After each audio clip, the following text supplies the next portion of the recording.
I could get used to this, you know.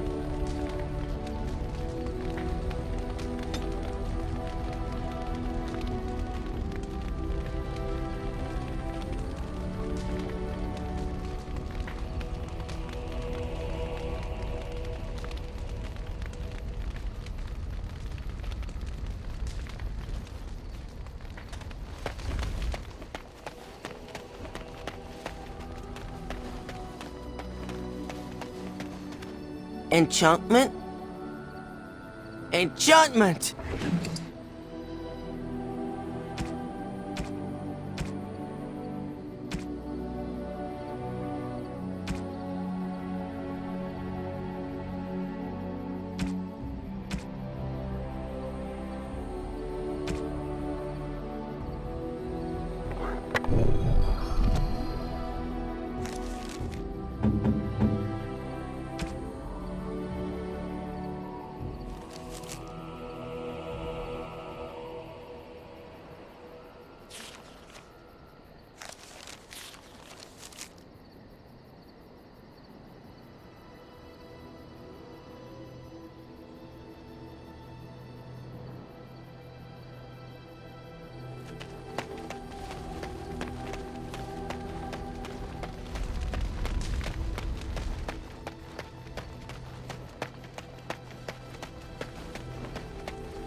Yes.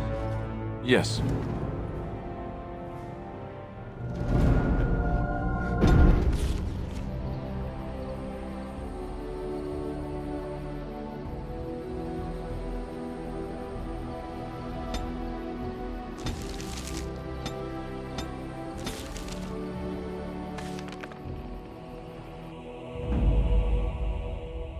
Yes.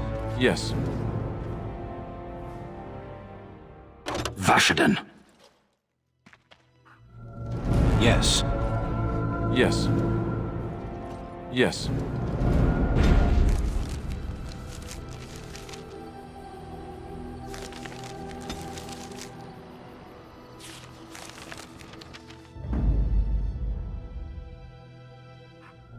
Indeed. Yes.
Indeed.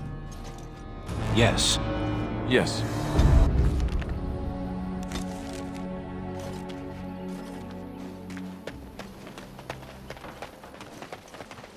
Were you really in that cage for 20 days? It might have been... I trust there are no hard feelings about my questioning of you when you arrived. We Dalish must protect ourselves from trouble at all times. If you're suggesting we are to blame for our troubles, that view is short-sighted. Our history has been one of persecution, after all. Not that I would expect an outsider to understand, but there you have it. We do what we must. Had we known a Grey Warden was coming, we might have arranged a different reception. But I wish you good fortune with your task. Dareth Shiral.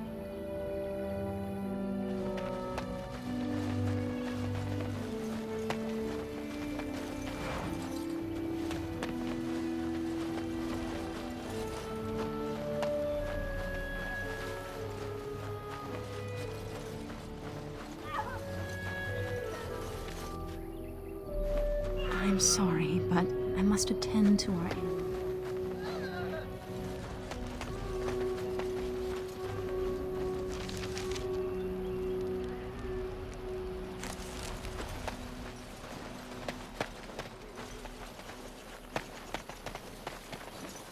What do you wish? I am no merchant, but let us trade.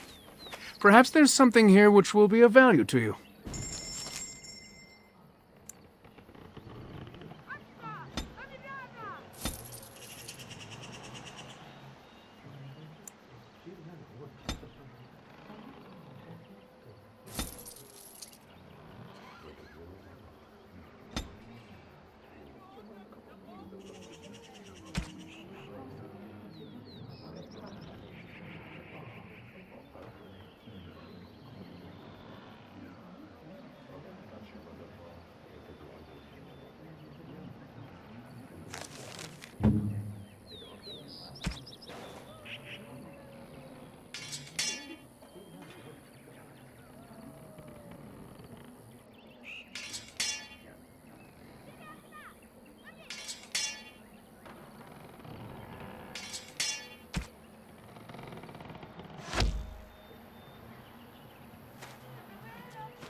Very well.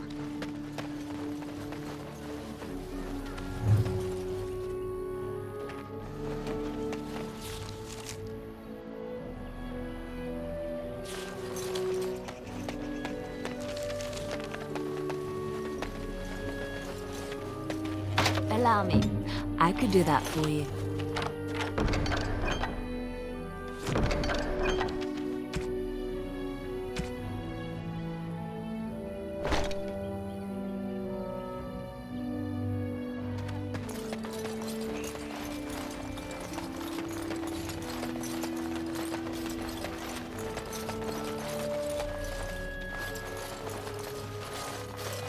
What do you wish? I am no merchant, but let us trade. Perhaps there's something here which will be of value to you.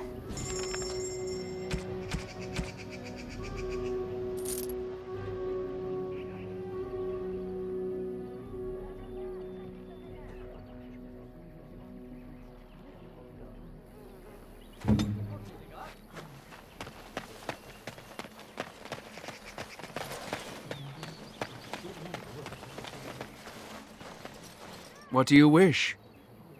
I am no merchant, but let us trade. Perhaps there's something here which will be of value to you.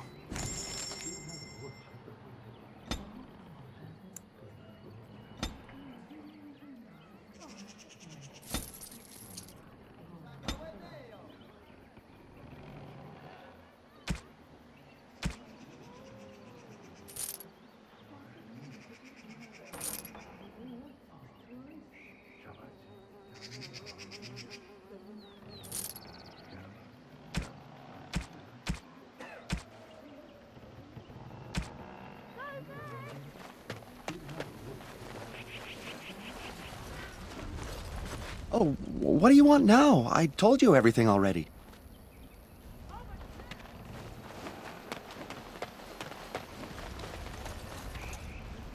This isn't about Kamen again, is it? No, I am not interested. Ma Cyranas, but no.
Allow me. I could do that for you.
Very well. As you say.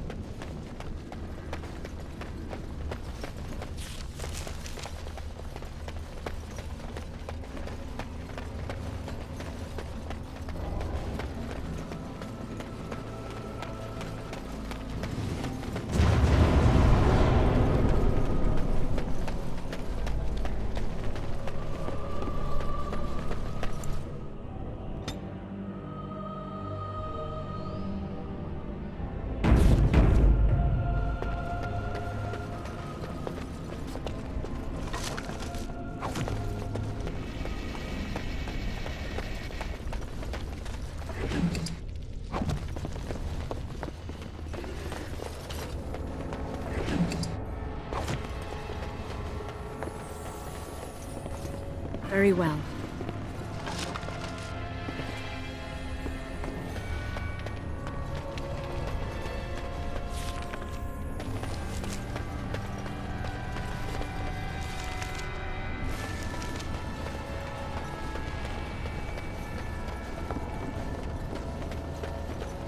I shall do it.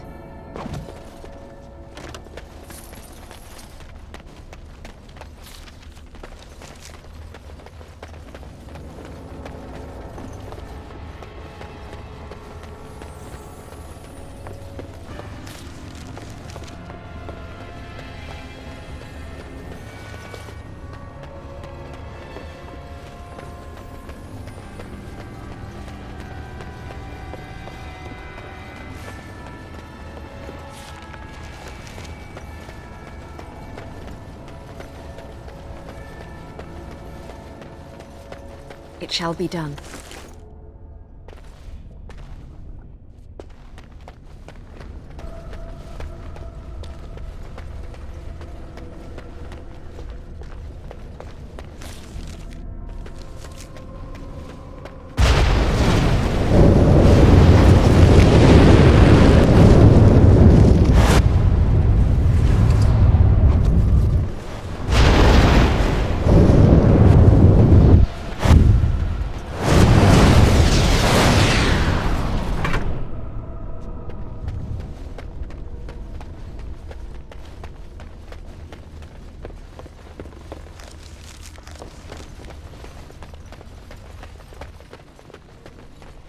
It is begun.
Yes.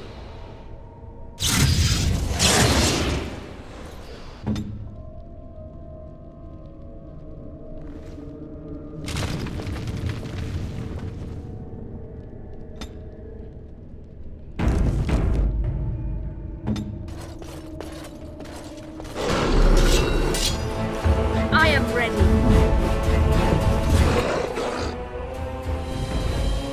February.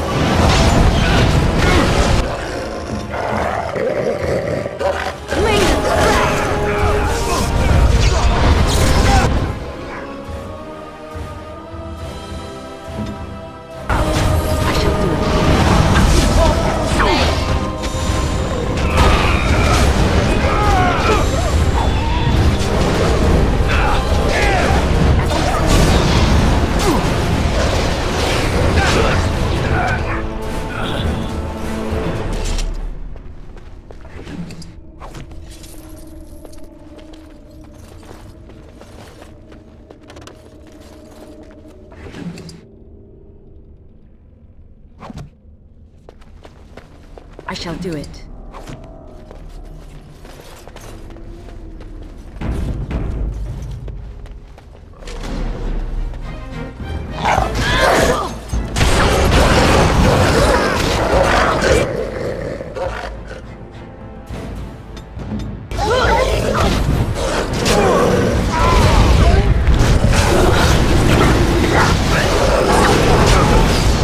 Down you go!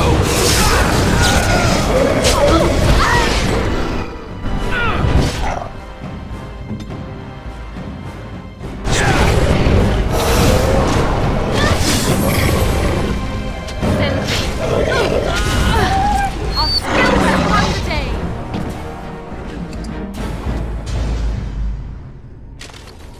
It is begun.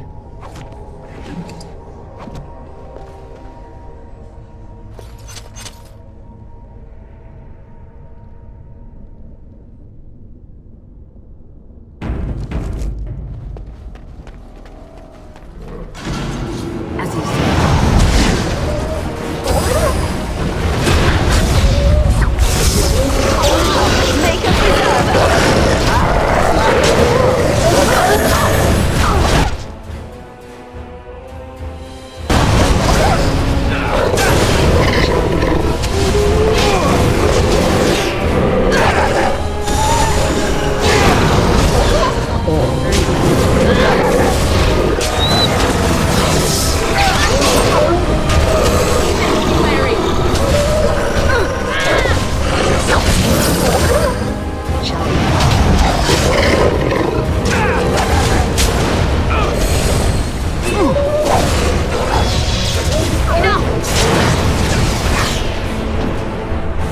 As you say. It is begun. Yes? People have always spoken of dark and mysterious woods haunted by beings unseen. The Brazilian forest is one such forest.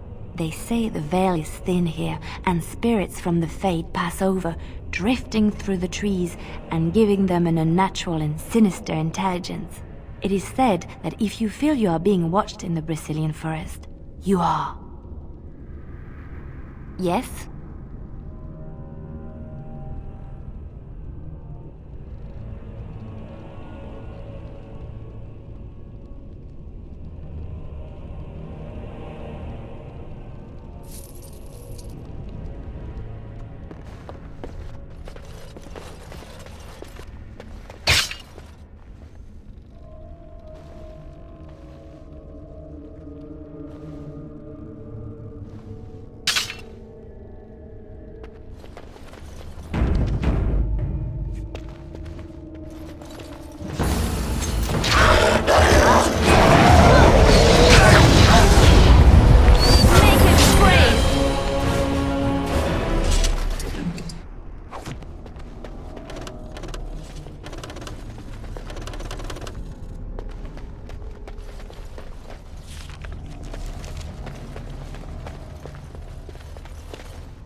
brothers and sisters, be at ease.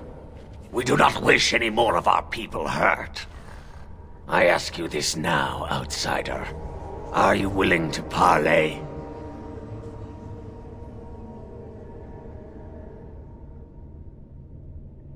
Not with me. I have been sent to you on behalf of the Lady. She believes you may not be aware of everything you should be. She means you no harm, provided your willingness to parley in peace is an honest one. What would be the point? You have already proven your strength. We have no wish to anger you further. We would not let her. We will protect Our Lady to our last breath. It may yet come to pass that you will kill the rest of us, but until then we will not chance her coming to harm. Swiftrunner did not think it would matter. The Lady disagrees, and since you have forced your way this far, we must acquiesce to her wishes. She is not Witherfang, but she can tell you of Witherfang if you ask. But first, you must agree to parley. Follow me. But I warn you, if you break your promise and harm her, I will come back from the Fade itself to see you pay.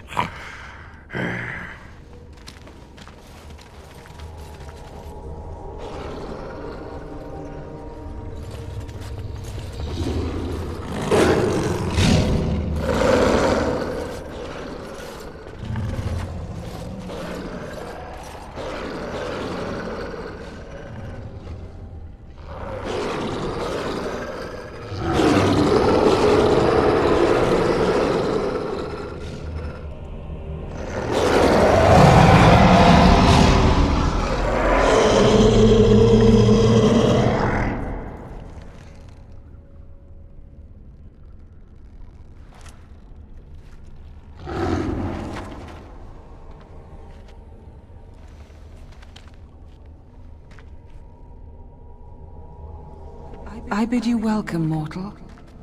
I am the Lady of the Forest.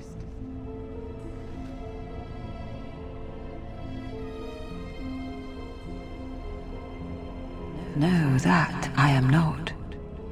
If I could have revealed myself sooner, I would have.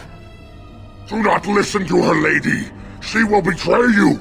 We must attack her now. Hush, Swiftrunner.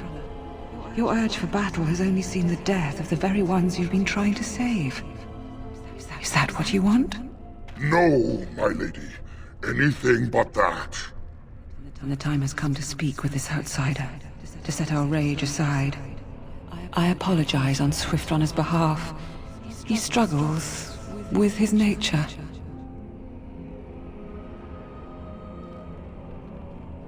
Truer words were never spoken. But few could claim the same as these creatures, that their very nature is a curse forced upon them. No doubt you have questions, mortal. There are things that Zathrian has not told you. Because there are things that he would not tell. Things that you should decide for yourself, whether you need to know. It was Zathrian who created the curse that these creatures suffer. The same curse that Zathrian's own people now suffer. Centuries ago, when the Dalish first came to this land, a tribe of humans lived close to this forest. They sought to drive the Dalish away. Zathrian was a young man then. He had a son and daughter he loved greatly. And while out hunting, the human tribe captured them both. The humans tortured the boy, killed him. The girl they raped and left for dead. The Dalish found her, but she learned later she was with child. She killed herself.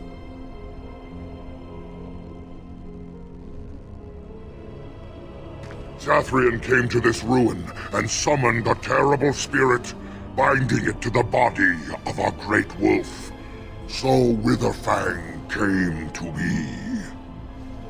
Witherfang hunted the humans of the tribe. Many were killed, but others were cursed by his blood, becoming twisted and savage creatures. Twisted and savage, just as Witherfang himself is.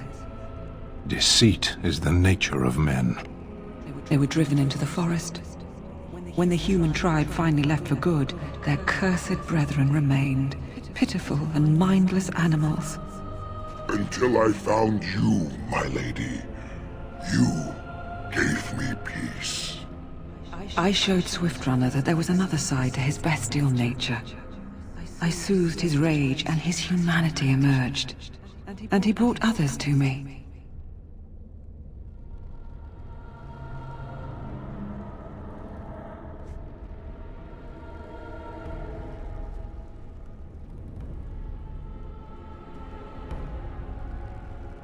In part, we seek to end the curse. The crimes committed against Zathrian's children were grave, but they were committed centuries ago by those who are long dead.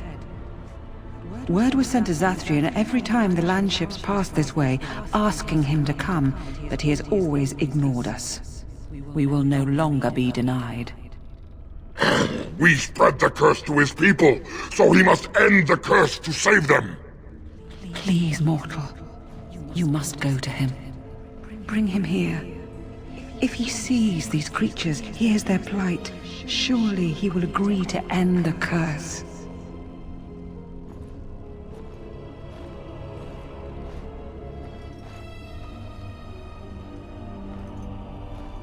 If Zathrian comes, I shall summon Witherfang. I possess that power. I also have the power to ensure Witherfang is never found. Tell Zathrian this. If he does not come, if he does not break the curse, he will never find Witherfang, and he will never cure his people. I believe there is. There must be. If there is no way, then he dies.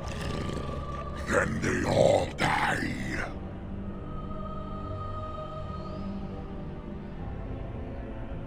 And we shall await your return. Outside of this chamber, the passage leading back to the surface has been opened for you. Return with Zathrian as soon as you can.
I shall do it.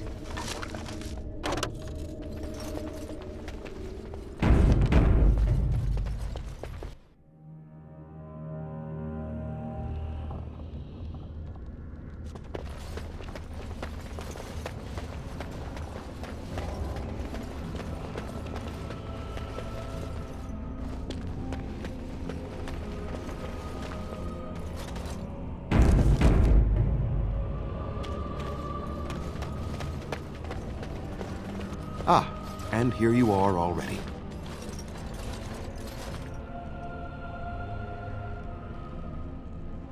I am a keeper, with access to powers your king has long forgotten. I was never barred from this place.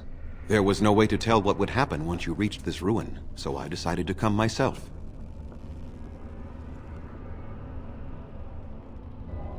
Yes, there will be plenty of time for that. Did you acquire the heart?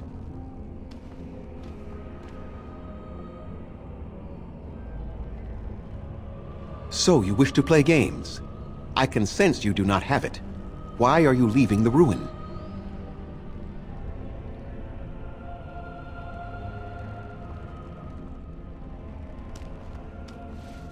You do understand that she actually is Witherfang?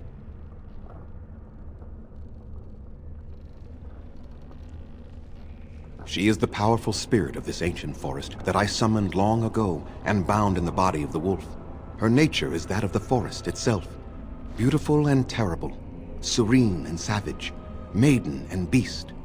She is the lady and Witherfang both, two sides of a single being. The curse came first from her. Those she afflicted with it mirrored her own nature, becoming savage beast as well as human. They attacked my clan, and they were the same savages then that they have ever been. They deserve to be wiped out and not defended. Come, I will accompany you back to the ruin. Let us go and speak to the spirit, and I will force her into Witherfang's form. He may then be slain and the heart taken.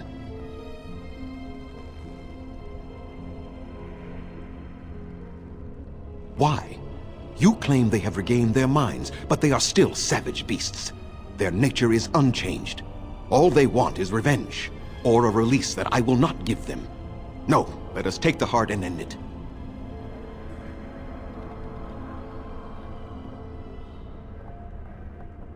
You were not there. You did not see what they did to my son, to my daughter, and so many others. You are not Dalish. How can you know how we had to struggle to be safe? How could I have let their crimes go unanswered?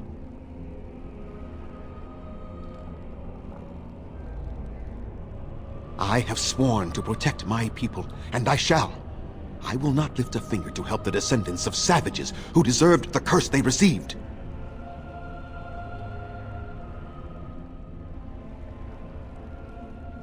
Tell me, if you held your own daughter's lifeless body in your arms, would you not also have sworn an eternity of pain on those who did such to her?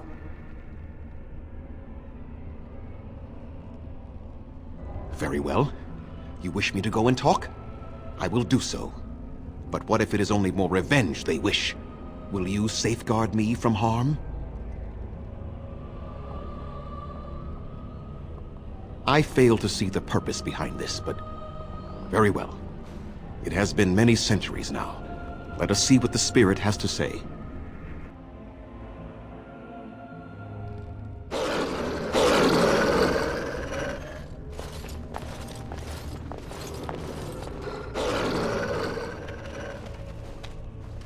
So here you are, spirit. She is the lady of the forest. You will address her properly. You've taken a name, spirit? And you've given names to your pets? These beasts who follow you? It was they who gave me a name, Zathrian. And the names they take are their own. They follow me because I help them to find who they are. Who they are has not changed from whom their ancestors were. Wild savages. Worthless dogs. Their twisted shape only mirrors their monstrous hearts.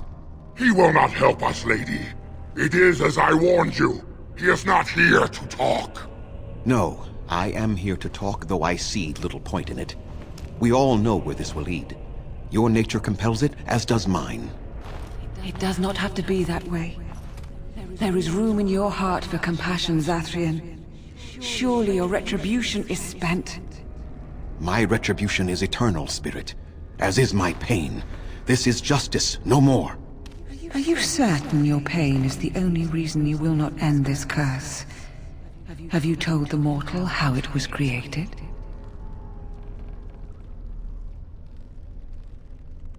And so he did.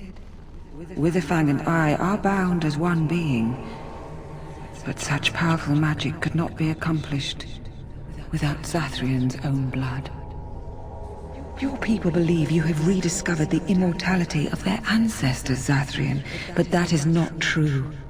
So long as the curse exists, so do you. No! That is not how it is!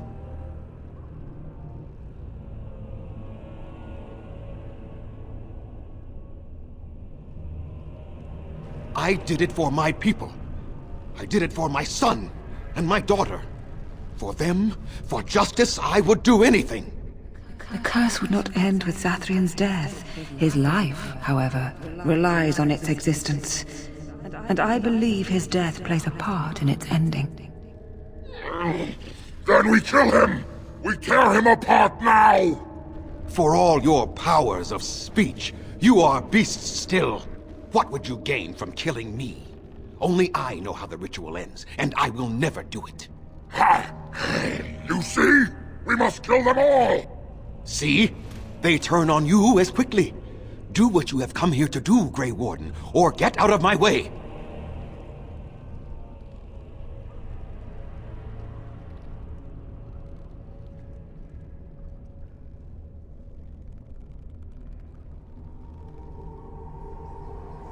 We're standing for what's right here, no matter what. Then you die with them. All of you will suffer as you deserve.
We must not exhaust our supplies.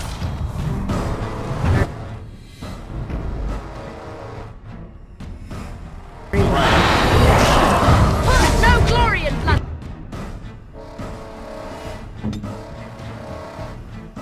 I shall.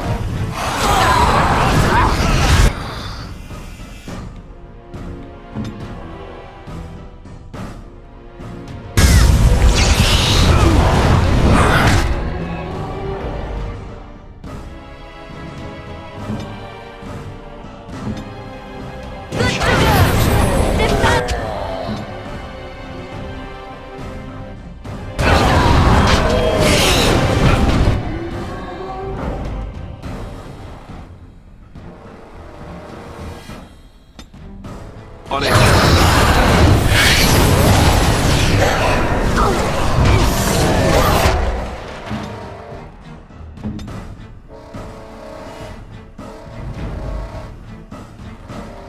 Yes.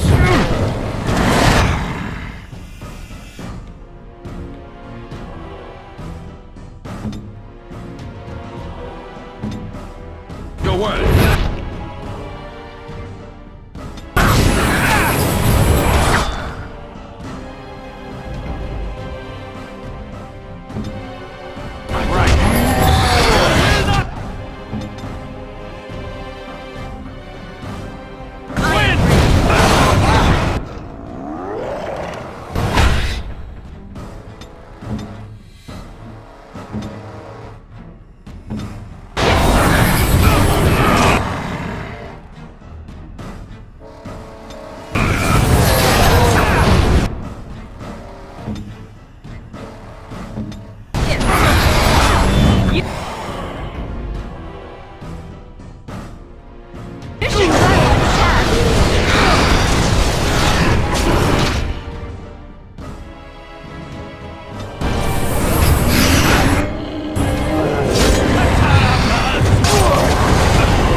Let's end this!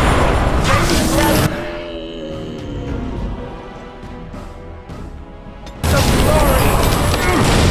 It is the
For the Grey Warden!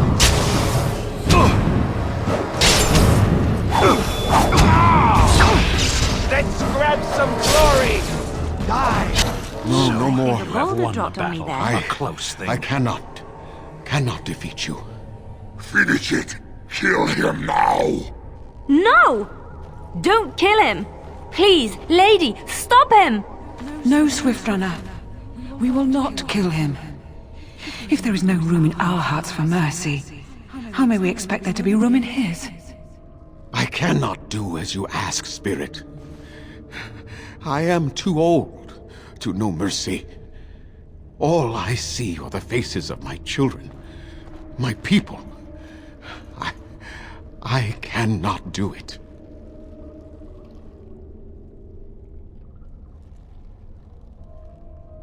Perhaps I have lived too long.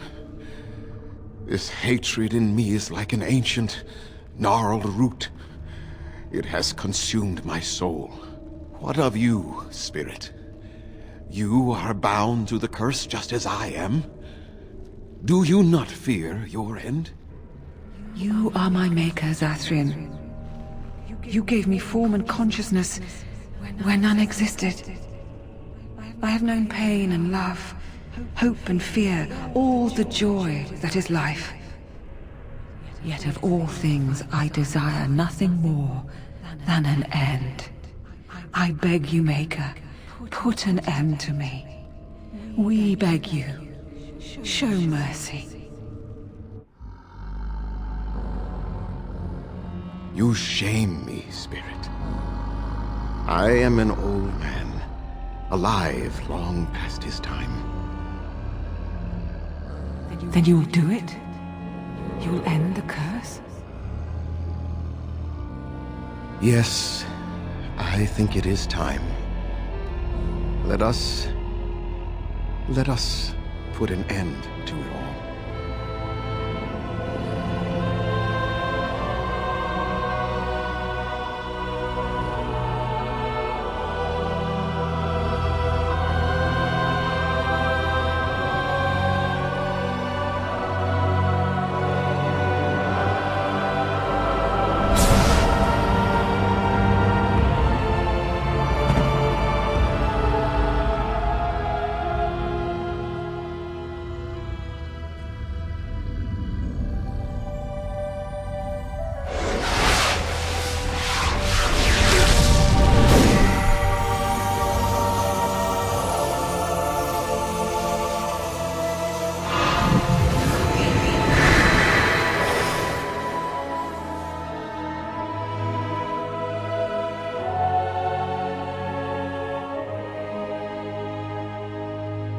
It's over.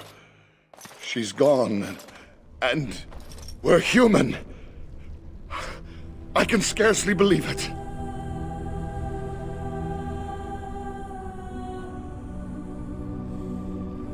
Compared to the beast inside that we had to fight every moment, this is just fine. It feels glorious. We'll leave the forest, I suppose. Find other humans, see what's out there for us. It should be quite interesting, don't you think? Thank you. We'll never forget you.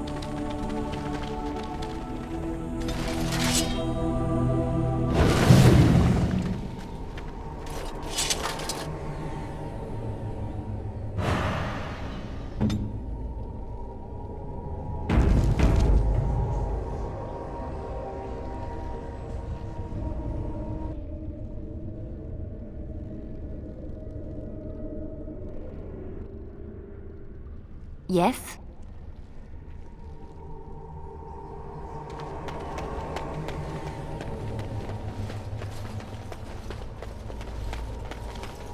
As you say.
Enemies approaching! Right ahead.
Stop the bleeding!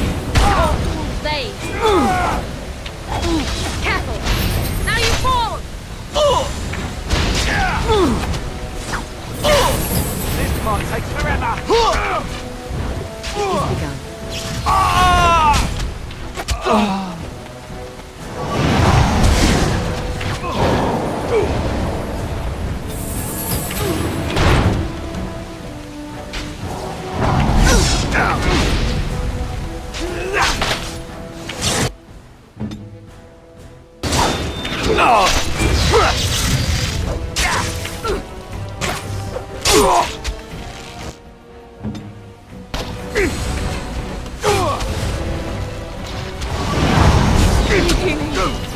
There is no glory in bloodshed!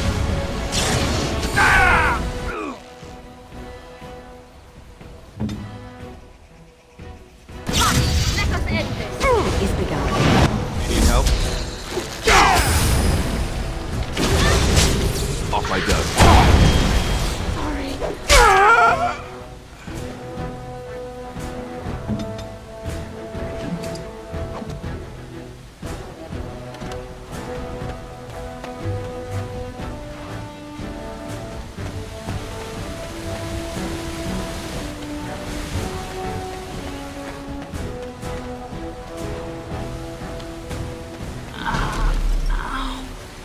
I shall Does do that it. always happen to me?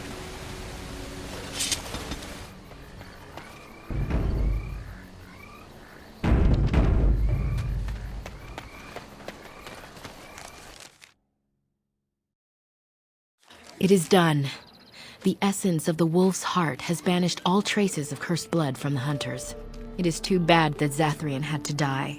I felt it when he departed. I think he was ready to go. I suspected. But Zathrian did not like to talk about that. Nonetheless, the curse is over, and no one else will be subjected to it. It will be difficult to fill Zathrian's shoes. He was our keeper for many centuries, and he will be sorely missed. But I am keeper now. Let me say it officially then. I hereby swear to uphold the terms of the ancient contract our people formed with the Grey Wardens. Call, and we shall come, with great speed and purpose, and we shall strike at your foes. This I swear. It will be some time. The curse leaves the hunters slowly, and they must regain their strength before they are ready to fight. It has been a long time since the Dalish marched to war, but I trust that in the end, we shall make a difference for you.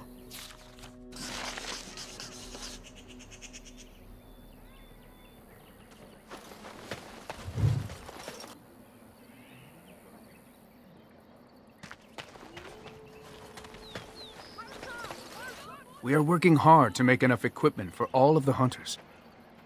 Our armaments will be superior to anything else you find on the battlefield. I am no merchant, but I have plenty that you may need.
We are working hard to make enough equipment for all of the hunters.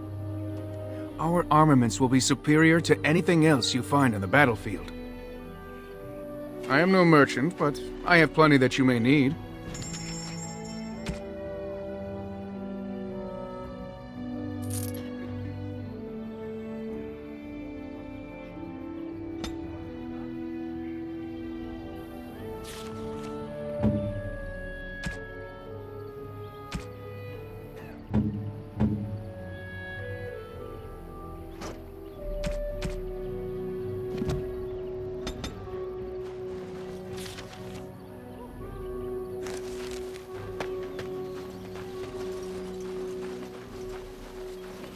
Greetings to you, friend.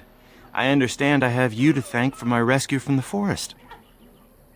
I only have one thing to ask of you, if I might. I lost most of my equipment to the werewolves, but I was hoping you found a small bone figurine near my body. It is of great personal value. Could I have it back? That figurine was a gift from my mother and is irreplaceable. Everything else I had is nothing compared to that. Oh, wonderful. I was so fearful that I might have lost this. I don't want your efforts to go unrewarded. Here is a gem I traded for when I was amongst the outsiders. I thought to make a necklace out of it for my bride, but I want you to have it. I know it is of worth.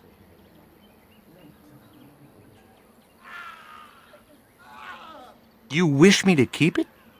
Then you are truly generous. Thank you again. And now I am afraid I must rest. The Keeper says I am not yet fully recovered after all. I wish you well, my friend.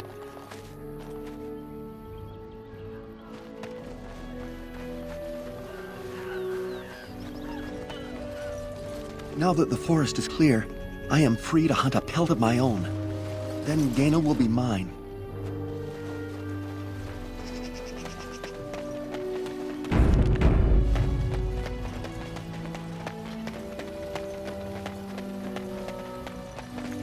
I understand we will be joining you in battle as soon as the hunters have recovered. I look forward to it. You know, you never did tell me how you passed the time in that cage for so long. No, I didn't. So, what did you do in there? A training exercise. I would observe an object, and then try to think of all the words in your language which began with the same letter as its name. That? Wait, just wait. You're joking again, aren't you? No. You are not telling me that you played I Spy against yourself for 20 days? There are a lot of things in Lothering that begin with G.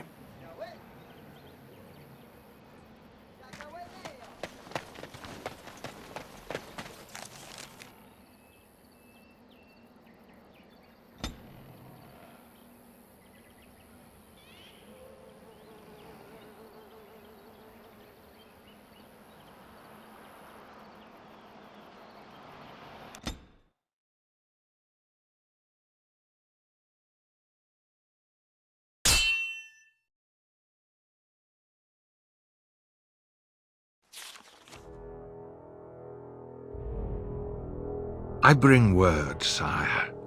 There are demands from the Bannorn that you step down from the Regency. They are said to be gathering their forces, as are your allies. It appears it will be civil war after all, despite the Darkspawn. Pity. I also have an interesting report. There seem to be Grey Wardens who survived Ostagar.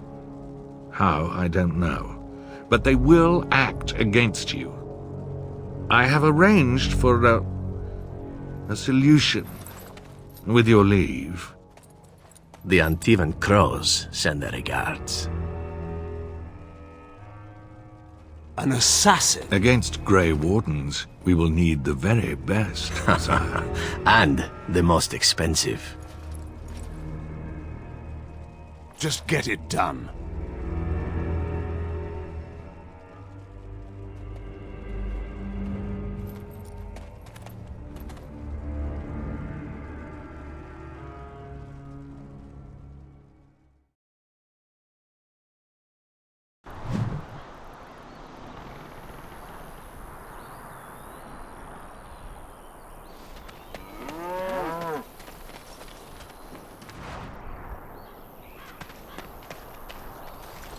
You have coin, stranger?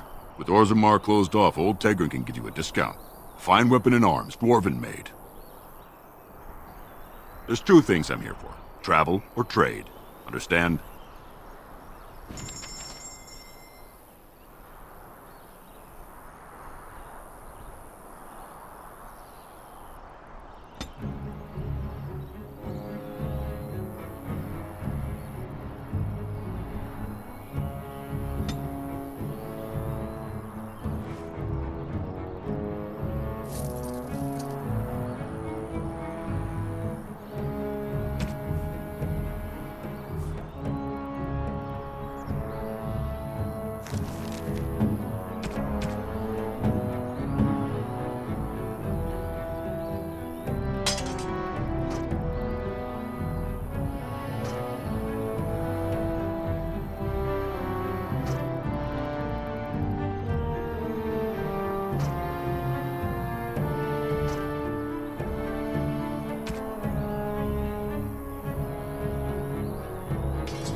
You have coin, stranger?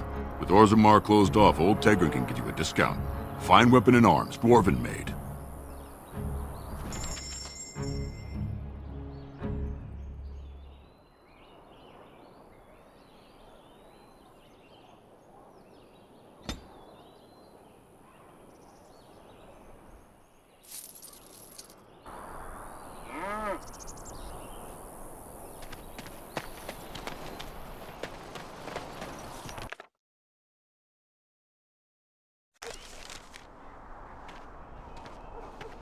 Look, can we talk for a moment? I need to tell you something. I, should probably have told you earlier.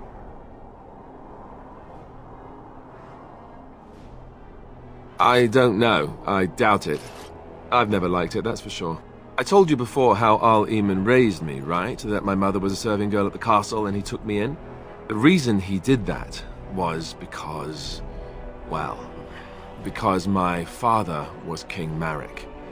Which made Cailan my half-brother, I suppose.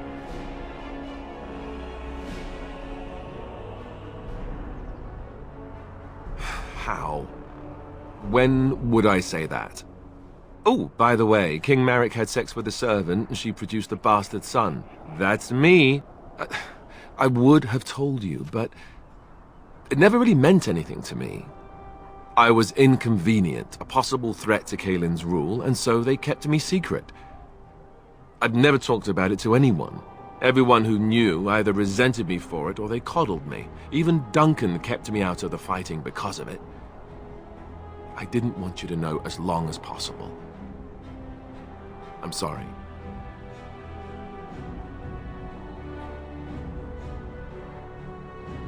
Why wouldn't he?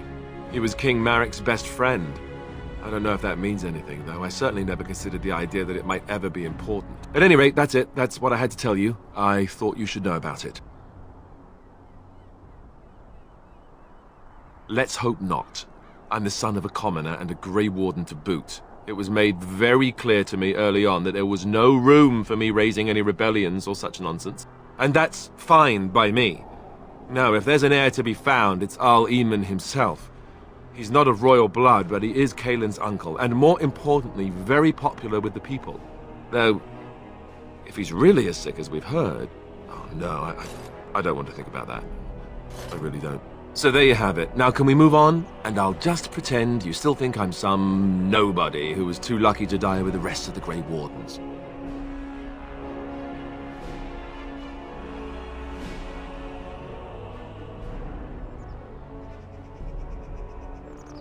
No, I suppose not. I don't feel very lucky at all, to be honest.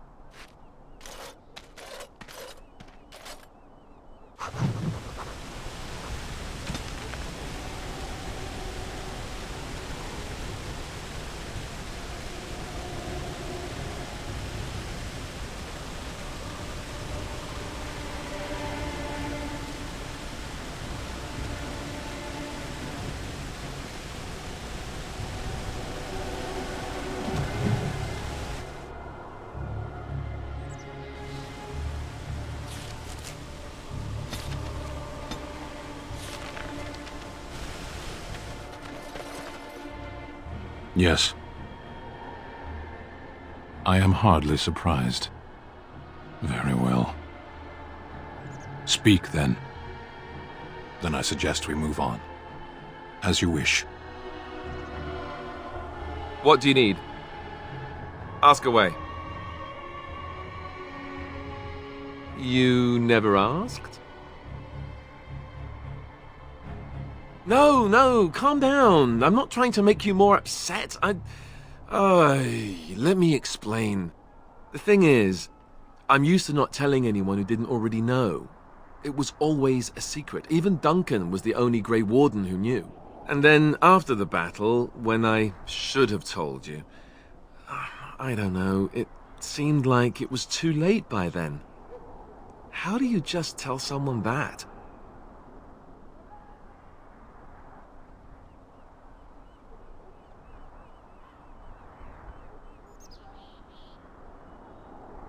Yes, well, I suppose part of me kind of liked you not knowing. It's just that anyone who's ever found out has treated me differently afterwards.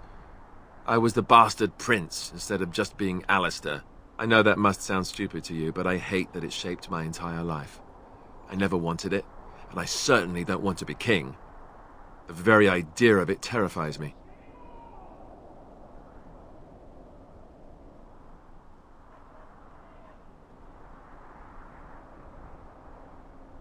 You can say that again. I don't think I've ever had a choice in the matter. Right from when I was born, all my choices have been made for me. I guess I should be thankful that Arl Eamon is far more likely to inherit the throne. If he's all right. Oh, I hope he's all right. For what it's worth, I'm sorry for not telling you sooner. I guess I was just hoping that you would like me for who I am. It was a dumb thing to do.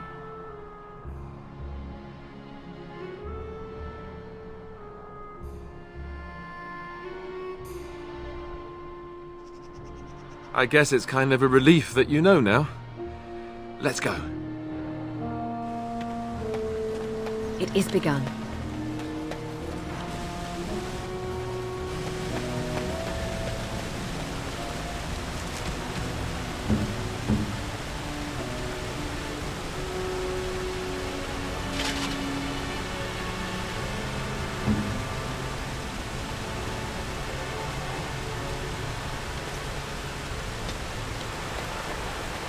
I thought I saw travelers coming down the road, though I scarcely believed it. Have you come to help us? So you don't know? Has nobody out there heard? We heard news about the king and all the fighting. That was before everything started here. We're under attack. Monsters come out of the castle every night and attack us until dawn. Everyone's been fighting and dying. We've no army to defend us, no Arl and no king to send us help. So many are dead, and those left are terrified they're next. Hold on, what is this evil that's attacking you? I don't rightly know. I'm sorry, nobody does. I should take you to Ban Tegan. He's all that's holding us together. He'll want to see you. Ban Tegan, Arl Eamon's brother, he's here. Yes. It's not far, if you'll come with me.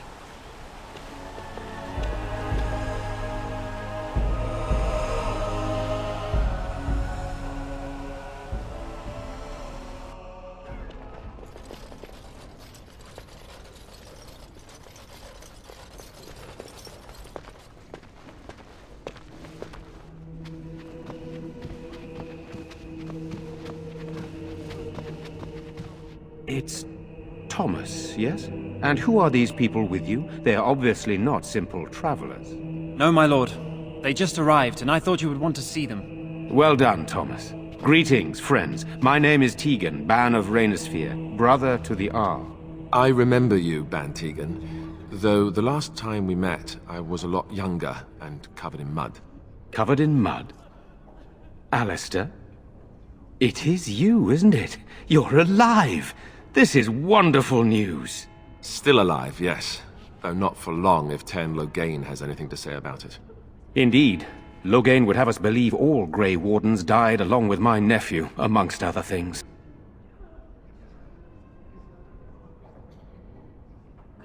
I refer to Cailan, of course. Our sister was Queen Rowan, King Merrick's wife and Cailan's mother. Make her rest her soul. So you are a Grey Warden as well. A pleasure to meet you. I wish it were under better circumstances. You're here to see my brother. Unfortunately, that might be a problem. Eamon is gravely ill. No one has heard from the castle in days. No guards patrol the walls, and no one has responded to my shouts. The attack started a few nights ago. Evil things surged from the castle. We drove them back, but many perished during the assault. Some call them the Walking Dead, decomposing corpses returning to life with a hunger for human flesh. They hit again the next night. Each night they come, with greater numbers. With Cailan dead and Loghain starting a war over the throne, no one responds to my urgent calls for help. I have a feeling tonight's assault will be the worst yet. Alistair, I hate to ask, but I desperately need the help of you and your friends. It isn't just up to me. Though the Grey Wardens don't stand much chance against Loghain without Arl Eamon.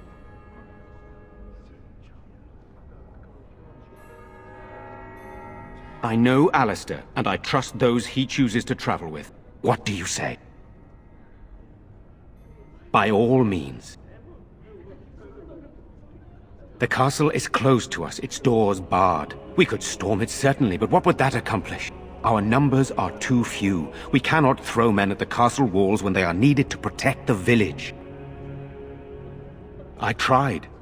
Our one attempt at an organized evacuation resulted in an immediate attack. Yesterday I found out these creatures attack those fleeing on their own, even during daytime. Whatever lies in the castle wants this village dead. Once the village is safe, we will try to enter the castle to find the source of this trouble. Then you will help us?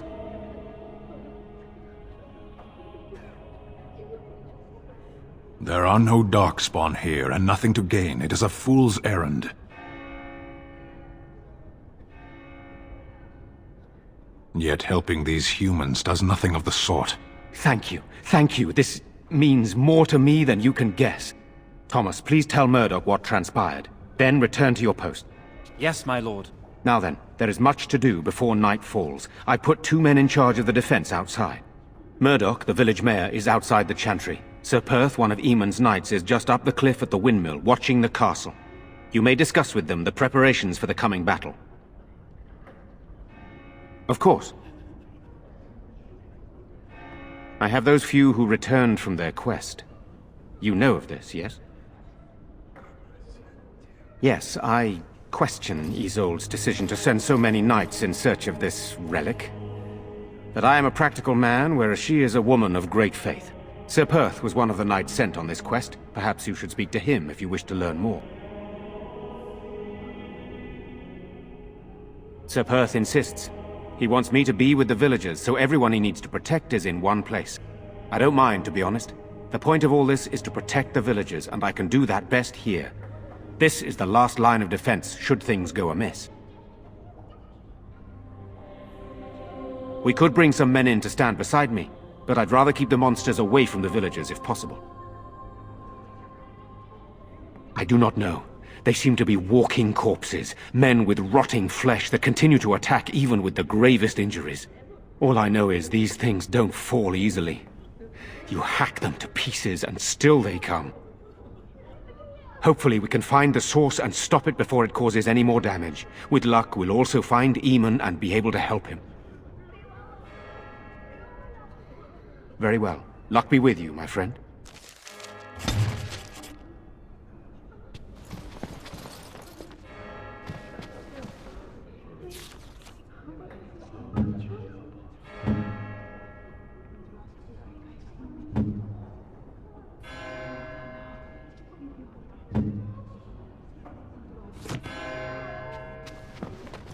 Let us pray. Blessed art thou who exists in the Maker's sight. Blessed art thou who seeks his forgiveness. Blessed art thou who seeks his return. Blessed is the prophetess, his daughter, sacrificed to the holy flame. May the chant reach the Maker's ears and tell him of our contrition. You are a stranger amongst us, and a mage, I see. Yet you still defend our home in its darkest hour. We are grateful. Do not fear. I am not about to raise a rabble against you. I am sure your magic will prove valuable before the day is out. Allow me to introduce myself.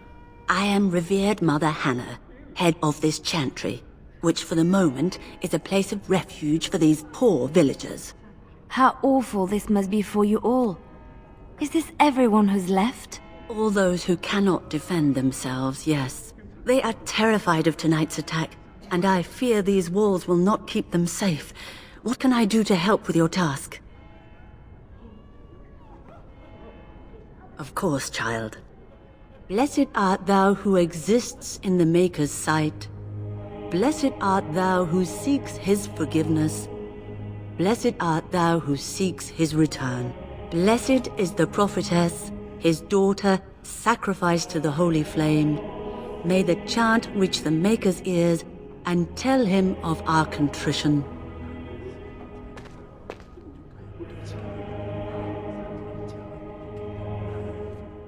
What is it you need, child? It is the sturdiest building in the village. The women, elderly, and children will stay here during the battle, while the militia and knights protect them. They set up a barricade outside the chantry to keep monsters from getting inside. If anything gets in, Ban Tegan is our only defense. Please, have mercy. Help these people. Do whatever you can.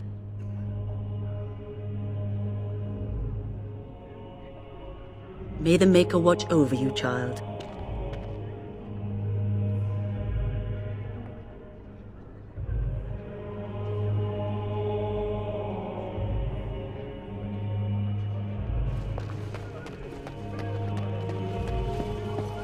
I'm scared, Mother.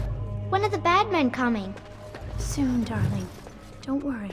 Everything will be all right. Good day. I want to go. You're a Grey Warden, right? Were you in Ostagar? In the Korcari Wilds? My husband and son went there to bring the Chant of Light to the Chastened. But I haven't heard from them since. I am. You've heard of me?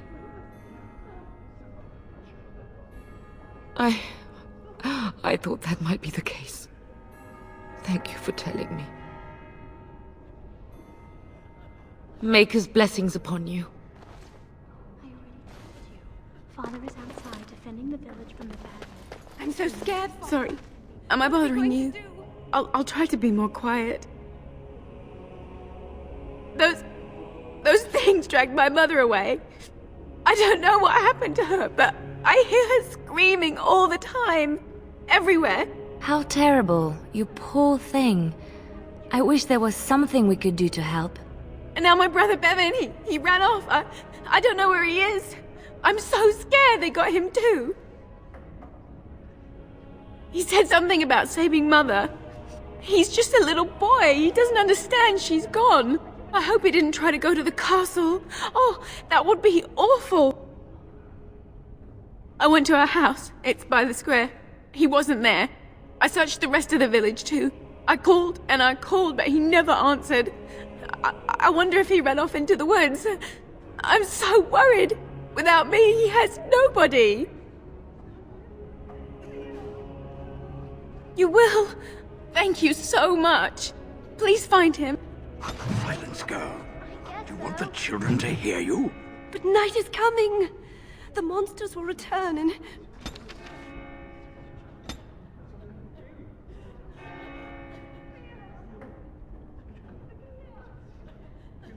We sit here and wait for them. We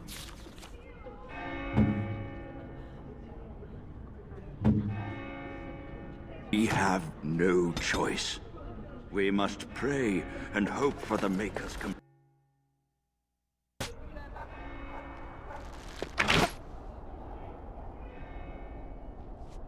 Is this where humans keep all their wisdom? Your behavior makes much more sense to me now. Still no sign of them coming back from the castle, Murdoch. Tell them to maintain what? So you're the Grey Warden, are you? I didn't think they made women Grey Wardens. For more reasons than you care to hear, I bet. Still, there's no reason to think Bantegan's lost his mind. We aren't gonna turn aside anyone who wants to help, though. Don't take me for being an ingrate or nothing. Well, we do want to help however we can. You can trust us. Name's Murdoch, mayor of what's left of the village, providing we aren't all killed and hauled off to the castle tonight. I hope you're right. I really do. Anyhow, you're here, and they tell me you're in charge. Morale's about what you'd expect. These men aren't soldiers. They're villagers defending their homes, and they're frightened. It would help if we had decent equipment. There weren't enough swords in Owen's shop, and the men's armor is nearly falling off. I don't think we're in any shape to fight. We'll do our best, of course, but, well, I have my doubts. I just hope I'm alive tomorrow morning. We need what little armor and weapons we got repaired, and quickly, or half of us will be fighting without either. Owen's the only blacksmith who can do it, but the stubborn fool refuses to even talk. If we're to be ready for tonight, we'll need that crotchety bastard's help. His daughter, Valena, is one of the Alessa's maids, so he hasn't heard from her since this whole business started. He demanded we attack the castle, break down the gate, and force our way in. I said it was impossible, but he wouldn't listen. He's locked himself in the smithy now. I can't force him to do repairs. He said he'd rather die first. Not by nightfall, and not well enough that I'd be happy to test it in combat. If there were others, don't you think I'd ask them? We could use some extra bodies. Having a veteran like Dwyn in the militia would help a lot, but he flat out refuses. He's a trader, a dwarf, lives near the lake. Locked himself up in his home with some of his workers, he has. Says he doesn't need any of us. We could use somebody with his fighting experience, but he won't come out. Shouldn't you be trying to reason with Owen? Don't drink with him. That's how he sucks you in.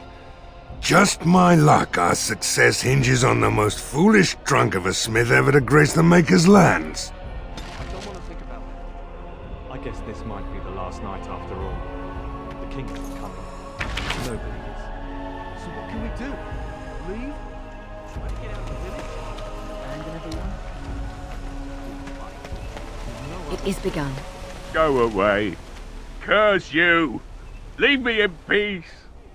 You've already taken everything out of my stores. There's nothing left. Huh? Who is that? What do you want? I've been through enough. Certainly not. I don't know you and I don't want to. Off you go. I said no, and I meant it. Be gone, stranger. That's so. Well, if Murdoch wants more weapons, you can give him the same answer I did. He can make them himself. If you didn't notice, the smithy is closed, the forge is cold, you've come to the wrong place. My accent here says you won't. Just you try it, looter!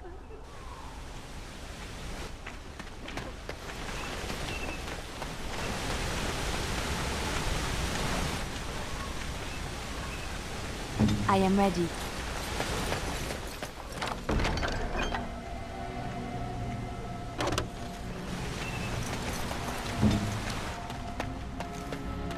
Your wish? Be gone, I said! Don't you try to come in here!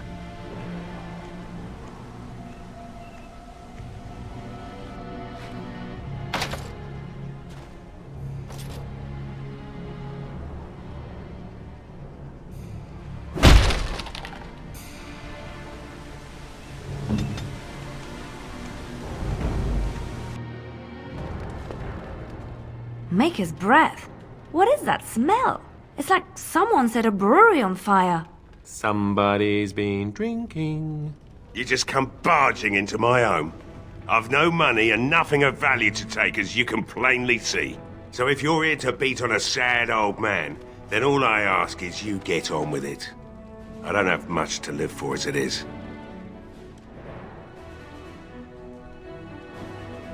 Is that so? Then talk then. My girl, Velena, is one of the Alessa's maids, and she's trapped up there in the castle, but the mayor won't send anyone for her. She's been my life since my wife passed on 2 years ago.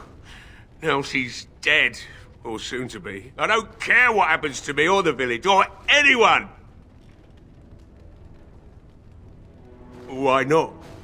It's not like we're going to live past the night anyhow. Or are you going to save us? Is that so? Maybe it's the drink talking, but you almost sound like you believe that. It'd do me the world of good to think maybe someone like you could go in and find her. Provided any of us live through the night. If you look for Velena, I'll reopen the smithy and make some repairs for the militia. I can do that much. It would be better than going to my grave wondering. Not good enough. Murdoch said the same damn thing, and I didn't believe him either. I want a promise. Promise me that you'll look for her. That you'll bring her back to me if you can. I'll accept that. It's something to hope for, at least. Is this a promise we will not keep? What's this? I said nothing to you, human. Right then. It seems I have some work to do relighting the forge, and I suppose I'll have to find some iron. Maybe at the mill. Murdoch just better send his men here as soon as possible if I'm gonna get to all these repairs and get them done by nightfall. If you need anything done, well, just let me know. I've got a lot to do now, so you'll have to excuse me.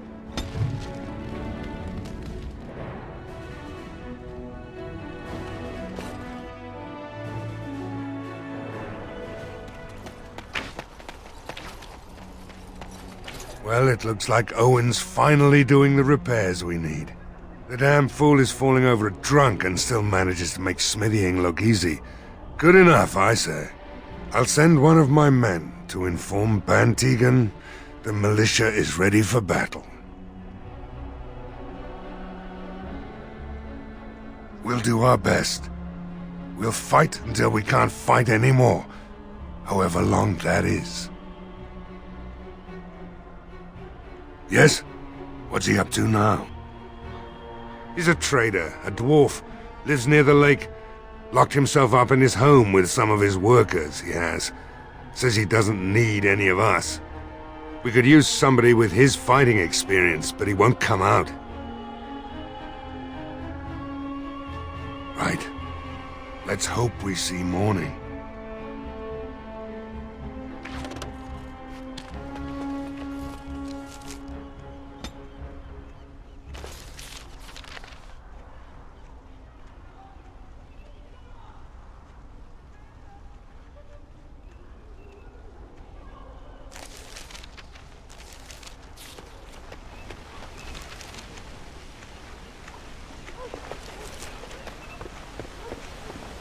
So, let me get this straight. You were a cloistered sister?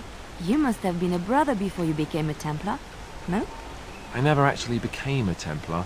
I was recruited into the Grey Wardens before I took my final vows. Do you ever regret leaving the Chantry? No, never. Do you? Yes.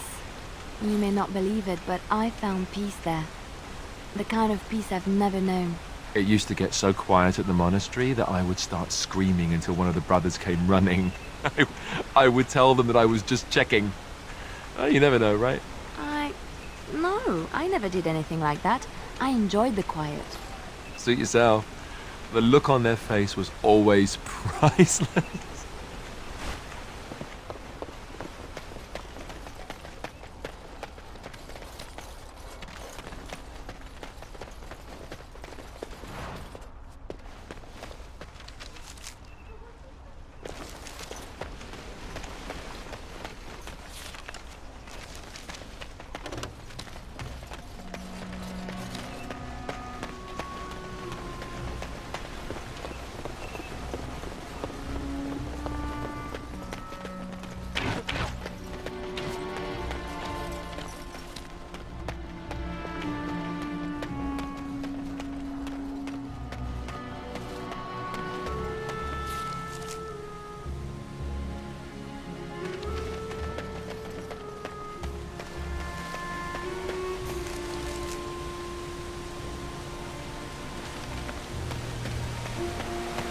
are many great tales of lost kings who return to their lands to reign in glory.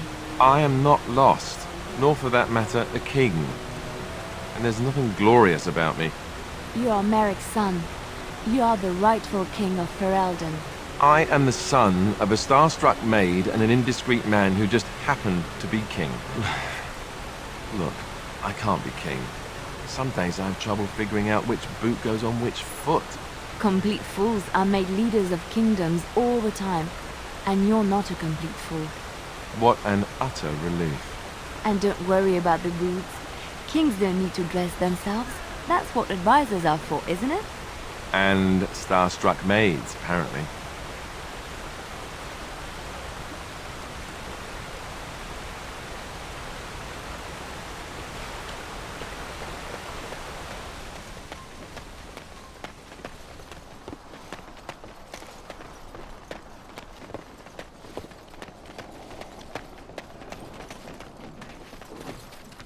Greetings, Grey Warden. I am as relieved as Ban Tegan is to see you here. I must admit I do not know quite how to address you. Is my lady sufficient? As you wish, and thank you kindly. I am Sir Perth, until recently in direct service of Arl Eamon of Redcliffe. For now my charge is defending the village from these evil assaults. Would that I had chosen not to seek out the urn of sacred ashes. Perhaps I would have fended off whatever evil befell the castle, or perhaps I would be dead. Ah well, with the Grey Warden aiding our defense, perhaps all is not lost. We have sufficient armor and weapons, but my knights are too few to stand against the monsters without assistance. Perhaps you could approach Mother Hannah in the Chantry for some holy protection against these evil creatures. Otherwise, I do not know what else you could provide beyond your own talents. We're as prepared for the onslaught as we could possibly be, all things considered. No, nothing comes to mind. If you have not spoken to the Mayor, Murdoch, you should. His militia is far more in need of aid than we are.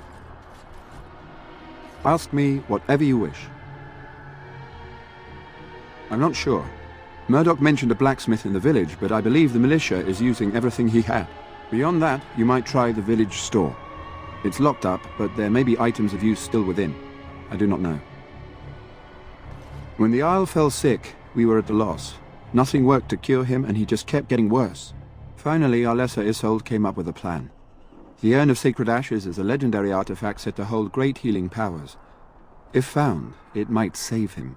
They say the followers of Andraste smuggled her ashes out of Tevinter and hid them in Ferelden.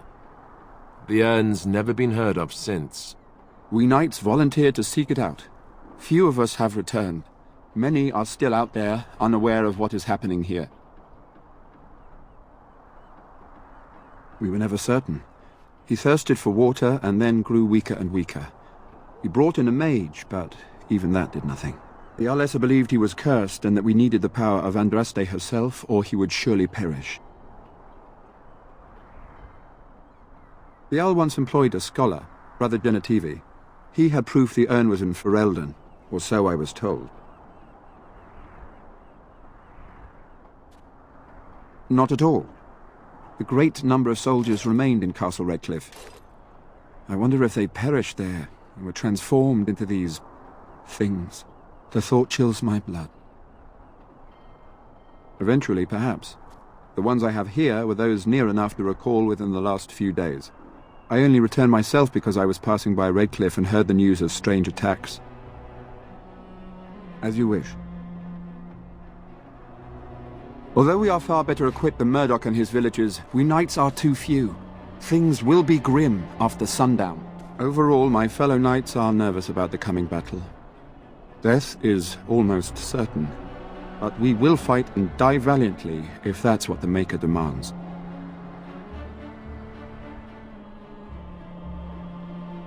There is still time before the sun goes down. If you have not yet spoken to Murdoch, or if there is anything you have planned...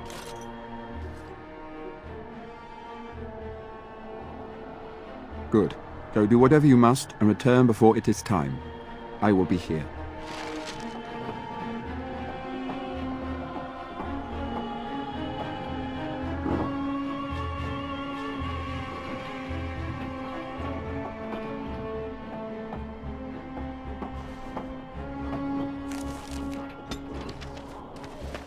No word from the castle?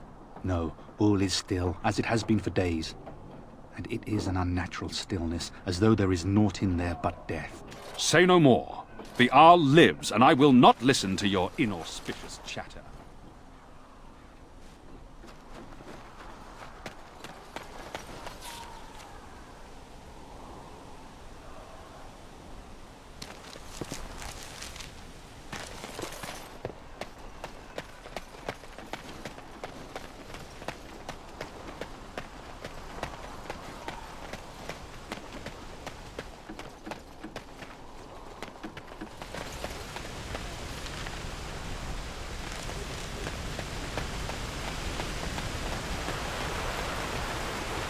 I can't believe how relieved I was to hear you're helping us. Maybe we do have a plan.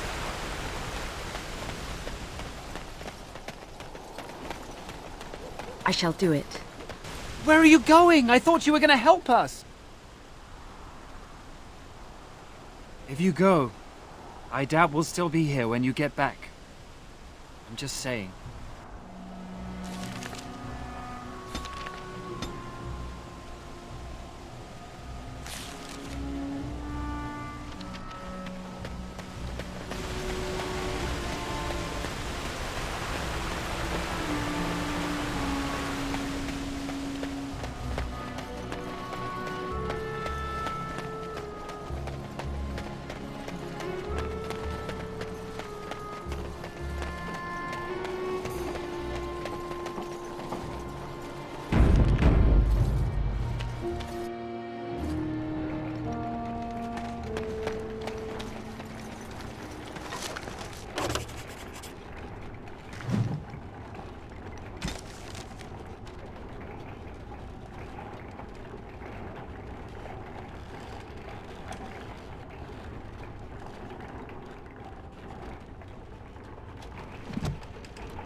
It is begun.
What is it you need, child?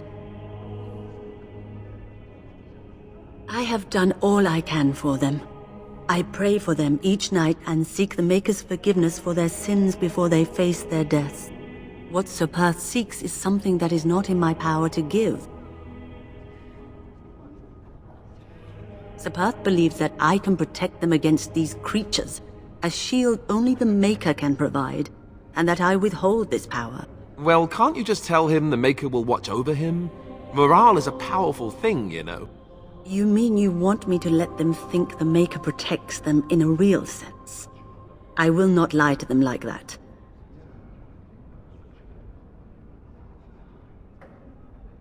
I cannot do it. I know that their own faith may inspire them, but these men need to find confidence on their own. I simply won't lie to them. Now please, let me tend to these poor folk. I must do what I can, and I suggest you do the same.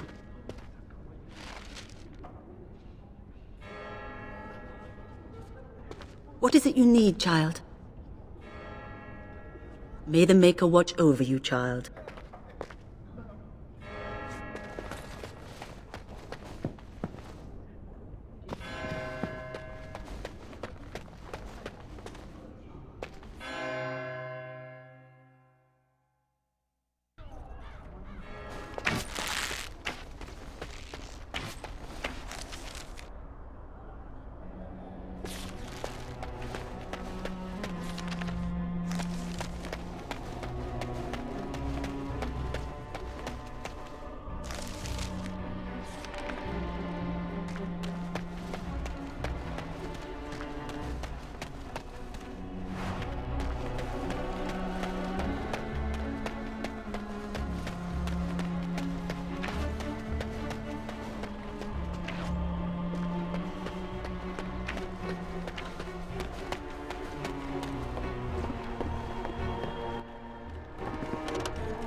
It is begun.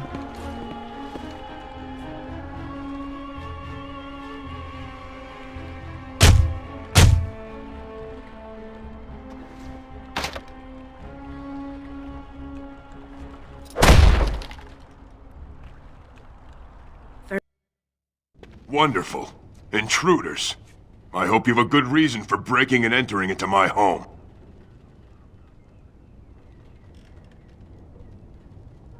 You know what? In the interest of keeping my face from bursting into flame, I think I will. The name's Dwyn. Pleased to meet you. Now, kindly tell me why you're here. Surviving. We have supplies to last for quite some time. And my boys and I can swing a weapon better than any of those fools out there.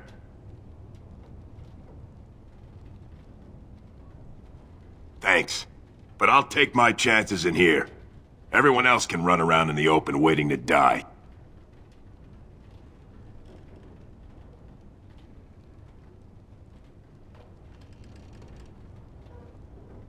Maybe. Let's hear what you've got.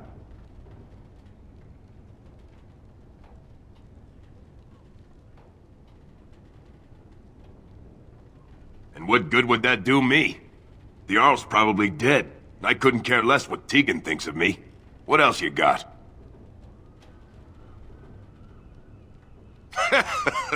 Oh, lady. I know better than to melt when a pretty girl bats her eyes at me. How long do you think I've been doing this?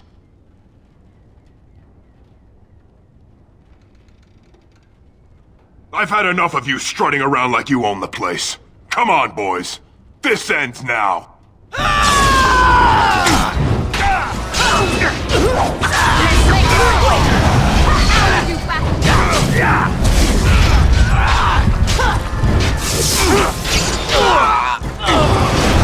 No quarter shall be given. We must fight. Let us do it quickly.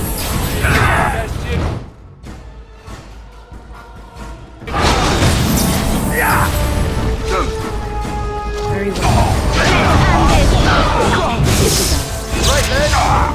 I never liked this part. You should run while you can. I'm going to take a nap. I hope that's okay.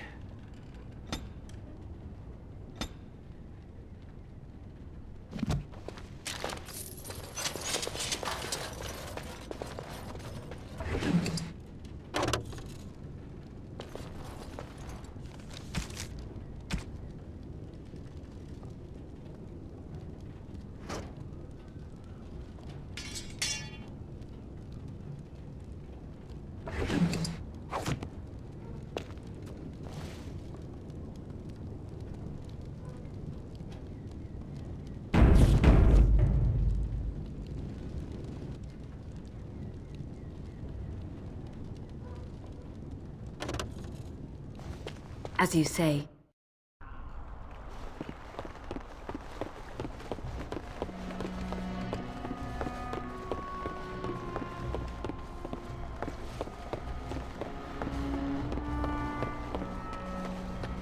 It shall be done.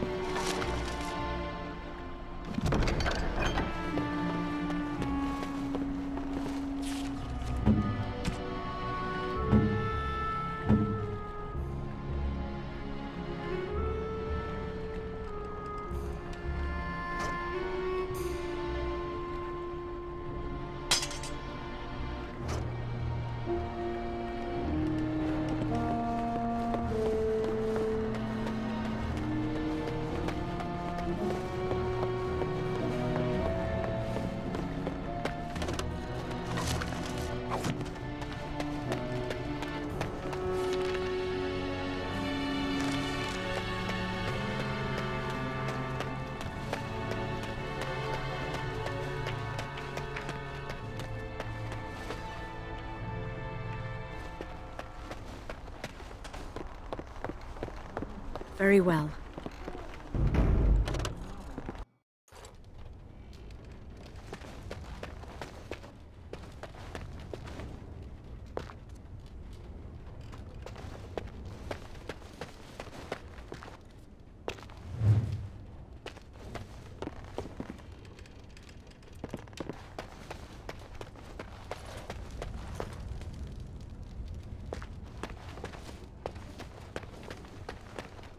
As you say.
The repairs are underway surprisingly quickly, considering how drunk Owen is. We may just make it. Yes? What's he up to now? That fool. I told him not to lock himself in there. I told him we wouldn't be able to make sure he was safe, but would he listen? Thank you for telling me. Another senseless death to add to the list, I suppose. Shame. There's not much time before sundown. Morale's about what you'd expect. These men aren't soldiers. They're villagers defending their homes, and they're frightened. Since you convinced Owen to start repairs, we're pretty well armed now. That is a relief, let me tell you. We're better off now that we've sufficient arms. I don't know that we're ready for the battle, really, but were we ever? Is there anything else? Right. Let's hope we see morning.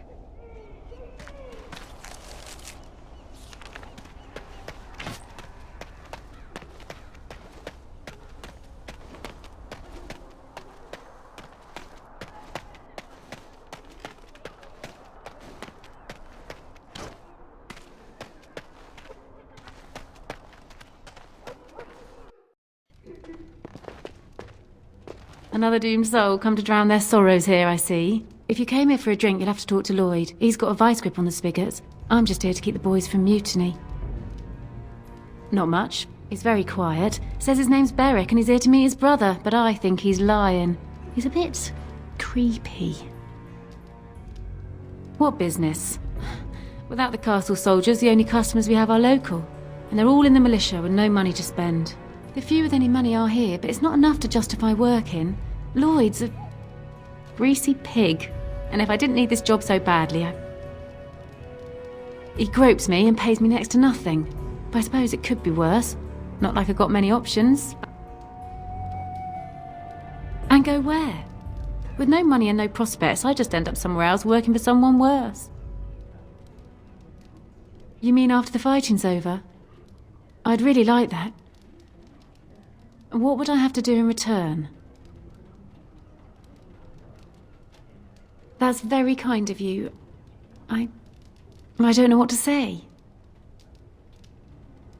Later on, yes. Lloyd will lock himself in the cellar, and I'll go to the chantry. Are you fighting tonight? That's good to hear. I didn't know that. Keep safe.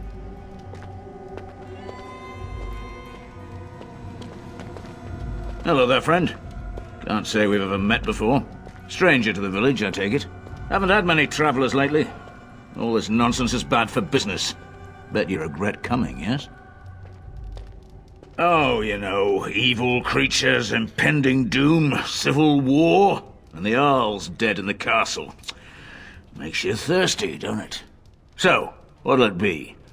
You are here to drink, I hope. Name's Lloyd. So, why'd you come to the village now? The roads can't be all that safe, not with a war brewing. Well, you must have been mighty surprised. He's not exactly talkative these days, eh? Something else I can get for you? Right, I've got some supplies too, in case you're interested. With the store closed down, it doesn't hurt to pick up some of the slack, eh?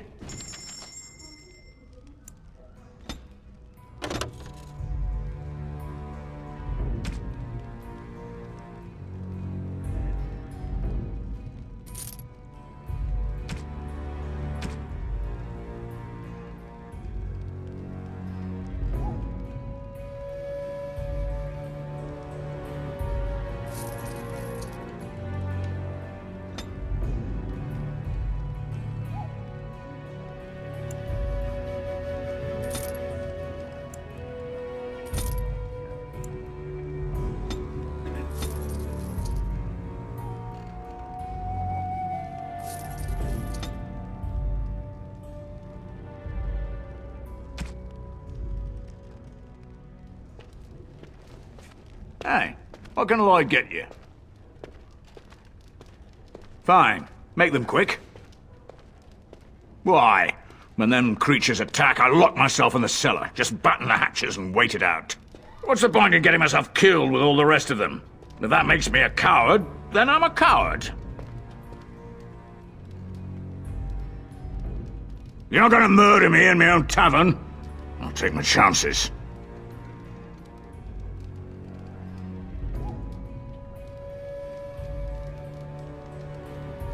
Hey, look, see, 80 silvers. I could pay you to protect me. There's no need for any unpleasantness.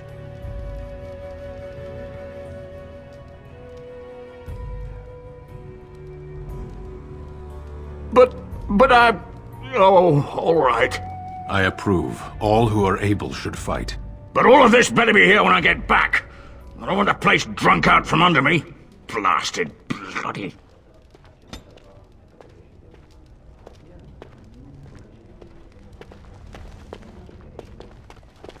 I see you got that bastard Lloyd to join the militia. It's about time he did something to help out. I guess this puts me in charge. Poor Lloyd will have an apoplexy just thinking about it, eh? Fair enough. Let me see what Lloyd stored in the back. You can help yourself.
What do you need?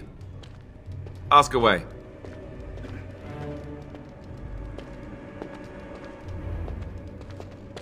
Not looking for company.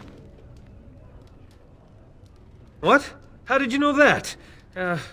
Well, that's my name. Why? My what? Oh, yes. He was supposed to meet me here.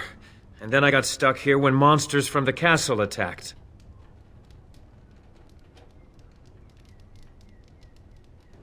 I was told I didn't have to. I stay in the chantry at night, and I come here to be alone, that's all. Look, you're very pretty and all, but I was told to... just leave me alone.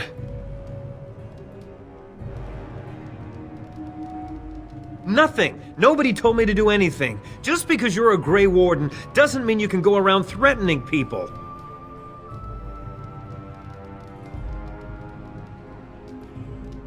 I don't want trouble. I'm going to the chantry now. Just leave me alone. All right, I'll tell you. Just don't hurt me. This is more than I bargained for. Look, they just paid me to watch the castle and send word if anything should change. But they never said anything about monsters. I haven't even been able to report anything since this started. I'm stuck, same as you, I swear. A tall fellow, I forget his name. He, said he was working for Howe. Arl Rendon Howe. He's an important man, Taron Logain's right hand. So I didn't do anything wrong. Just to report any changes, honest. All I could send word about was the Arl getting sick. After that, monsters started coming from the castle. I don't know anything about these creatures. When the Arl got sick, I got scared that people would think I was involved. But I swear I don't know anything about it. They sent me to watch. Maybe they knew the Arl would get sick. I don't know. Here, this is a letter from them. It has instructions and everything. Keep it. Do whatever you want with it. I just thought I was serving the king and making a bit of coin on the side. You have to believe me.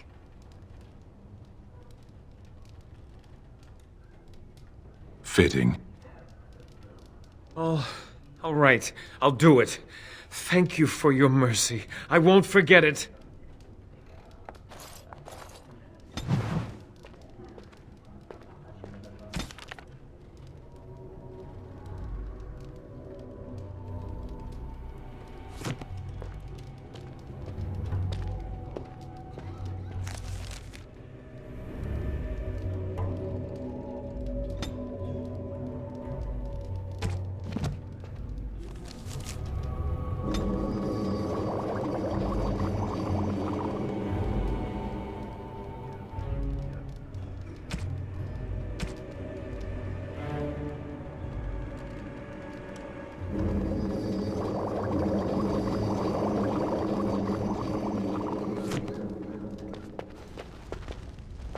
What can I get you? Fair enough. Let me see what Lloyd stored in the back. You can help yourself.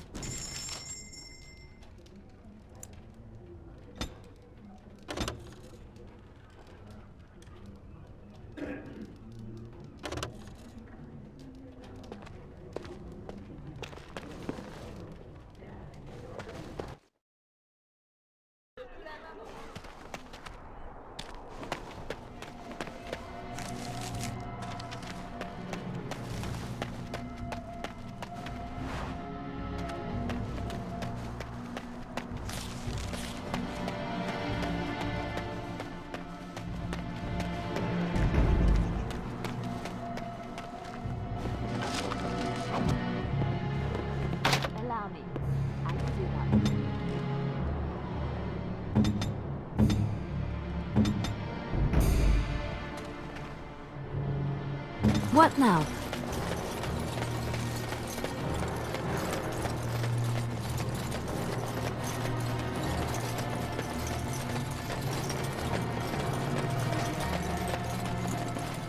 Yes, of course.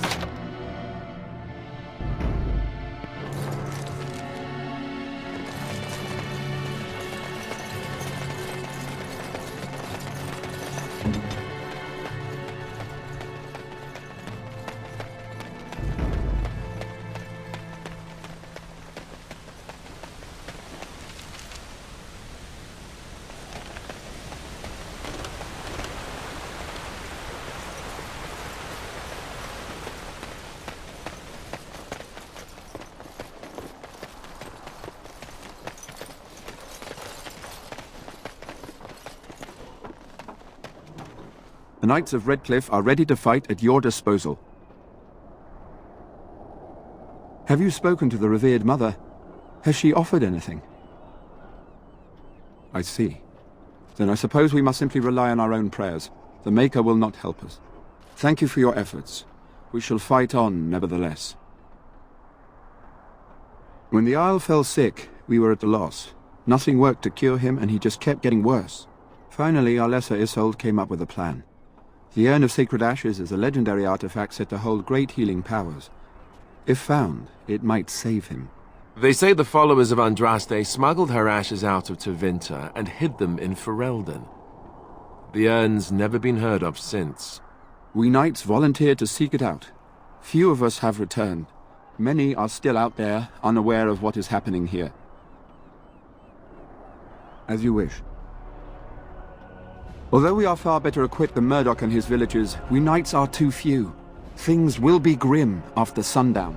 Overall, my fellow knights are nervous about the coming battle.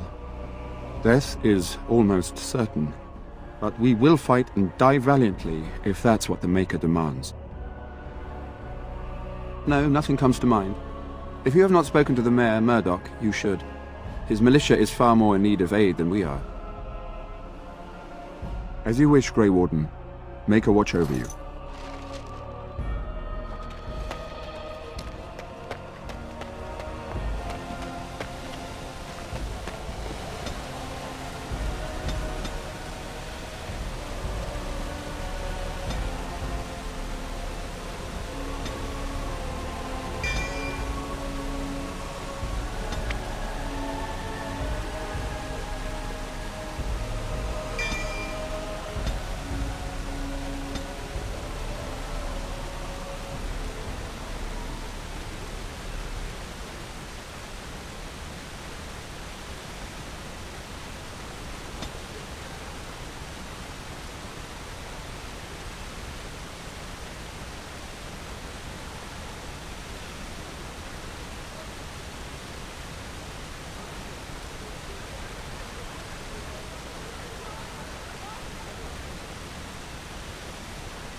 The repairs are underway surprisingly quickly, considering how drunk Owen is.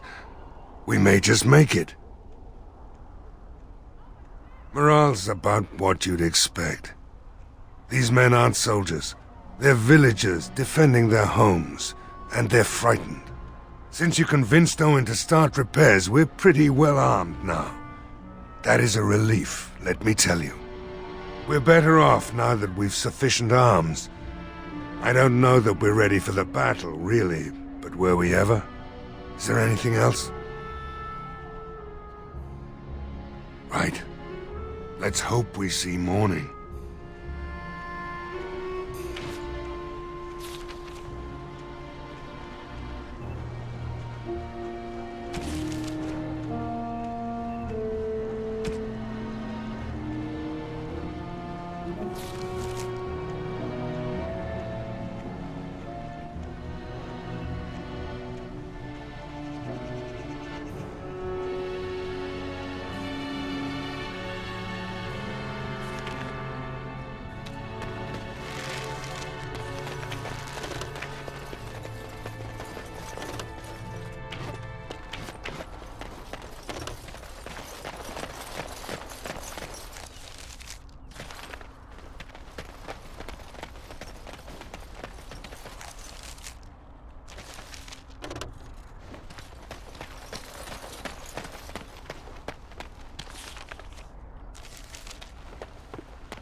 Hello. Mm-hmm.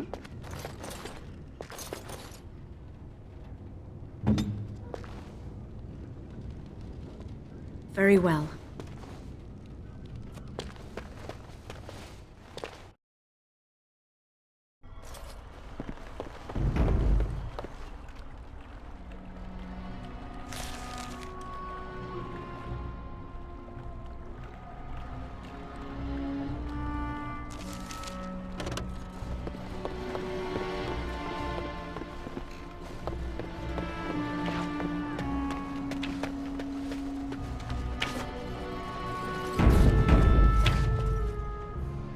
The repairs are underway surprisingly quickly, considering how drunk Owen is. We may just make it. Are you sure? There's still time left if you need to talk with Sir Perth or do anything else. Then good luck to you. You'll need it.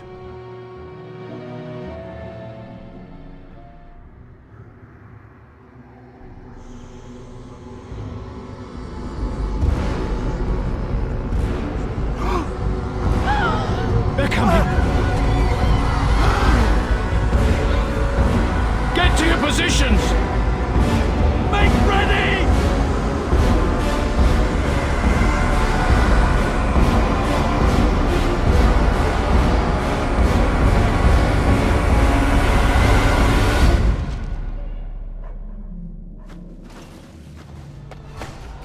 Be wary. There must be others have left. unusual powers. Be wary.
It's time, men. To know that we fight.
They're attacking the barricades! We need help! Come on! We need to hurry!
broken now.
Dawn arrives, and we survive the night. We are victorious. And though this victory came at great cost, we must remember none of us would be here were it not for the heroism of these good folk beside me. I thank you, dear lady. Truly the Maker smiled on us when he sent you here in our darkest hour.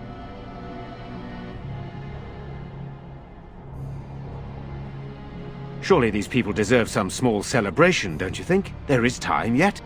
Let us bow our heads and give honor to those who gave their lives in defense of Redcliffe. Sir Perth, valiant knight in the service of Arl Eamon of Redcliffe, we salute you.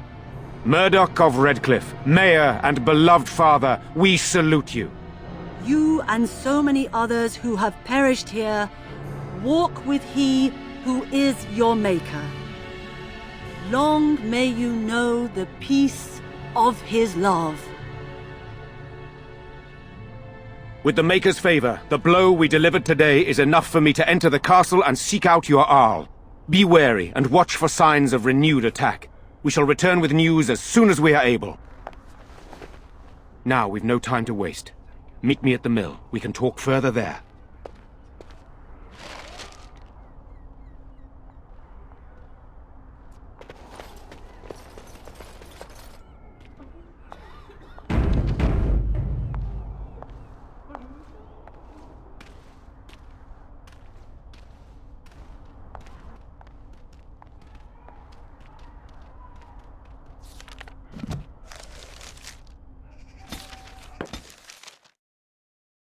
The Blight. How will you end it?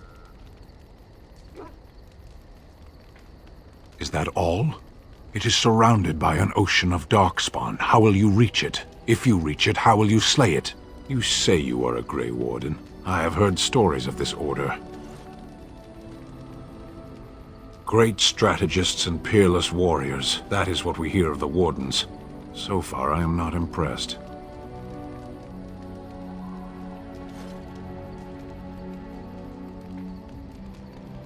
Evidently not. It remains only to see what you are here for.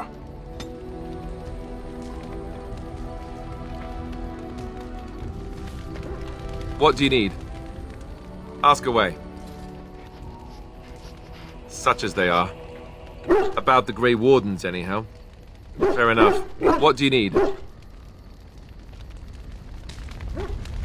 I was just thinking about what happened to the elves, and I'm reminded of a song sung to me many years ago. It was when my mother died, and this wise elven woman comforted me and told me that we shouldn't fear death or hate it. Death is just another beginning. One day, we must all shed our earthly bodies to allow our spirits to fly free.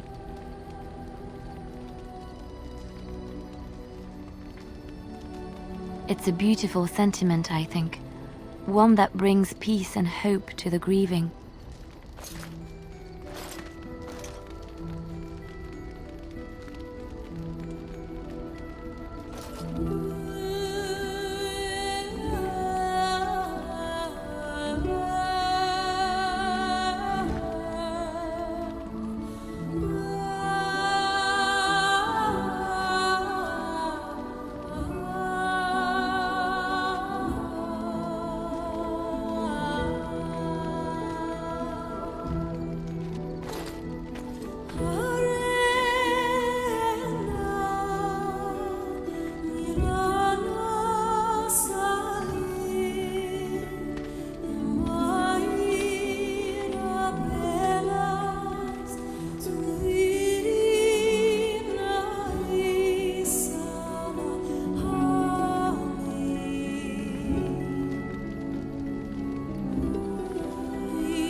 You witnessed the rarest of things, Warden. The Dalish stand ready to defend Ferelden. We have assembled on a short schedule. Certain factors of equipment could be better.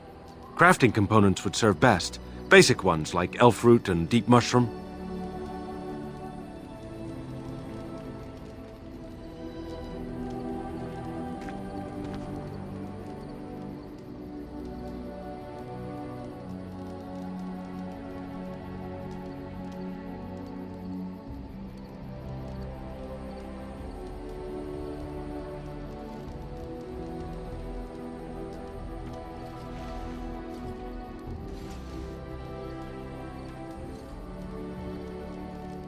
Generous as always, Warden.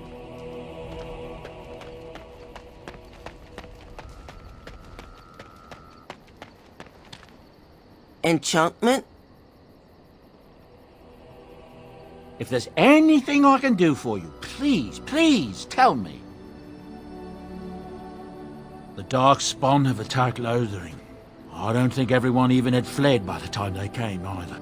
Word has it they swarmed the entire area, making off with prisoners and burning down the buildings, and then they were gone. Just as quick. I wonder if there's anyone left.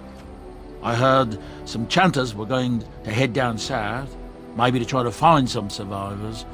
I'm not holding out hope myself. That's what I've heard on the road anyhow. Take it for what it is. Oh, nothing so unusual and so interesting as you and your companions, I'm sure. Dwarven merchants are common enough on these roads, aren't they? I'm sure you'll be pleased with the goods my boy and I have collected, and with your discount.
Yes. I am hardly surprised. Very well. As you wish.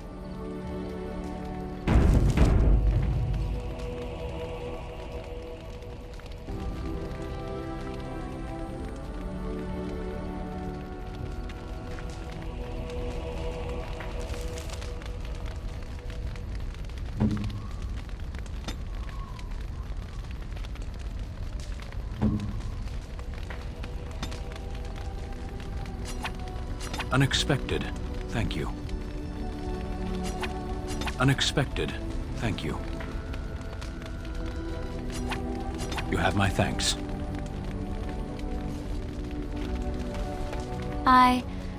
Have I ever told you I really like the way you wear your hair?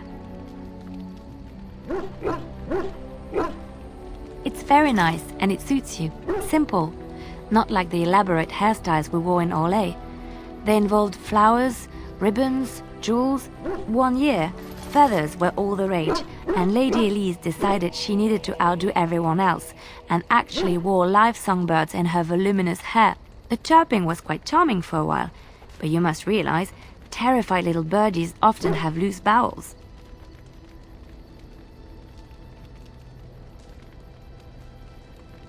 Yes, you can imagine what she looked like by the end of the evening. But I was trying to say something nice to you, wasn't I? Oh, forgive me. My mind wanders so. It's just that I feel so comfortable talking to you, like I could say anything and you wouldn't judge me.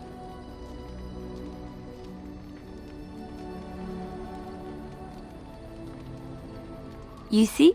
You play along with me. Not many will do that. I haven't felt this close to anyone in a long time. I really enjoy your company.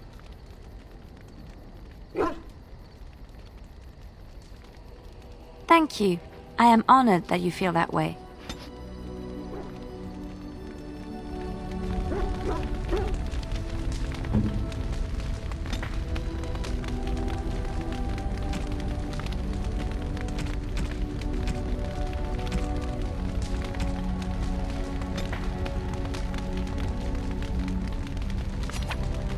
Flowers? For me? They smell lovely. And there's something so familiar about them. These were my mother's flowers. She would sprinkle the dry petals amongst her clothes. Oh, they smell just like her. Thank you so much.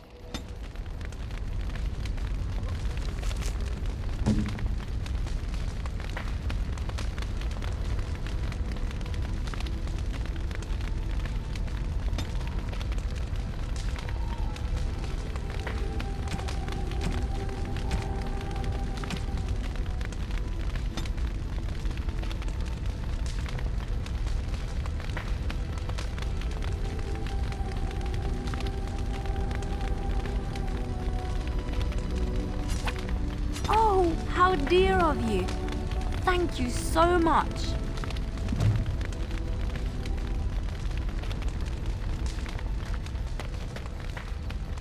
What do you need?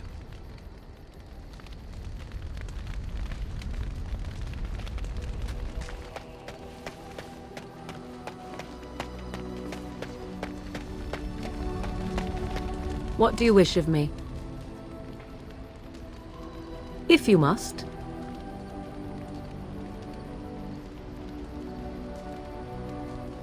By others, do you mean yourself?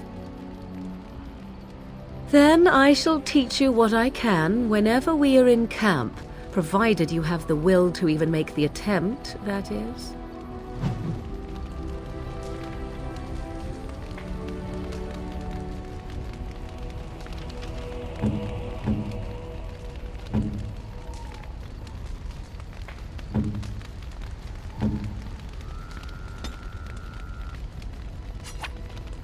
A fine gift.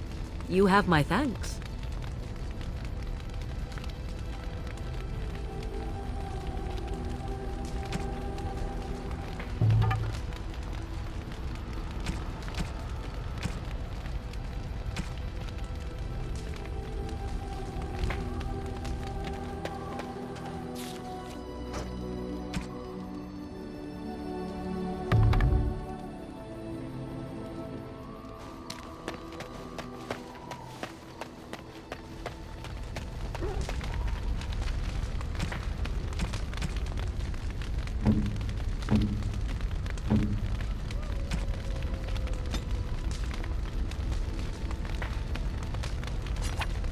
Oh, thank you.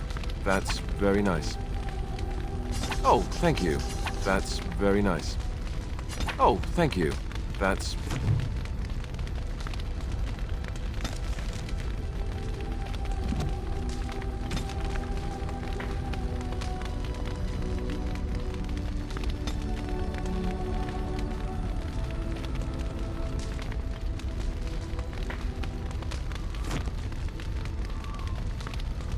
You know, maybe this isn't the best time to be thinking about this, but I have something to ask you.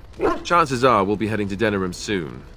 And when we're there, I wonder if we might be able to look someone up.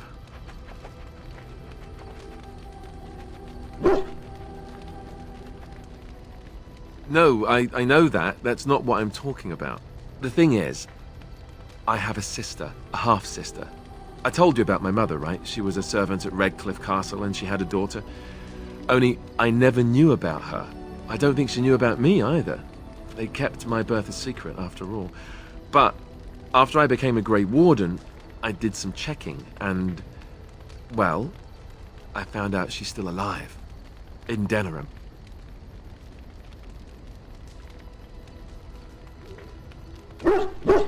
She's the only real family I have left. The only family not also mixed up in the whole royal thing. I've just been thinking that maybe it's time I went to see her. With the blight coming and everything, I don't know if I'll ever get another chance to see her. Maybe I can help her. Warn her about the danger, I don't know.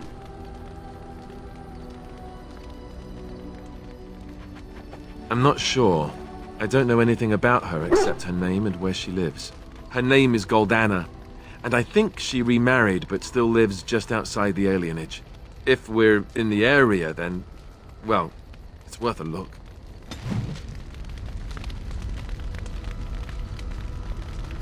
Something on your mind? Not unless they were asking me for a favor. Well, there was that one time in Denerim, but those women were not like you. Why? Is this your way of telling me you think I'm handsome?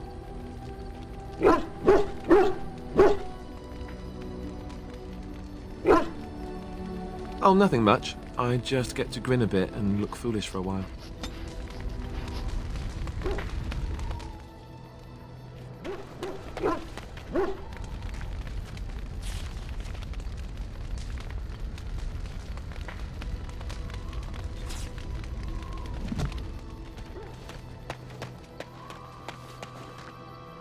You and your friends are formidable folk, indeed. It's good to have you along on the road.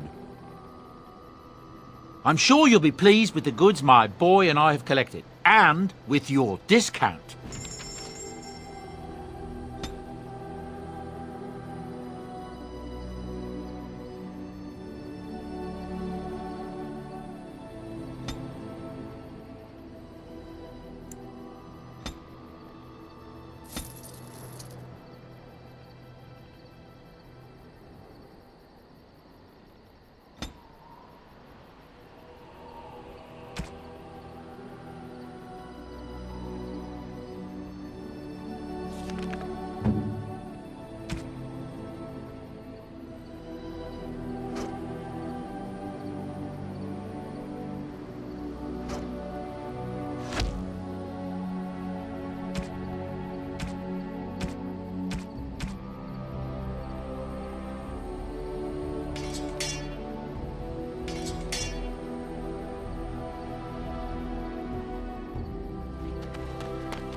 At your service.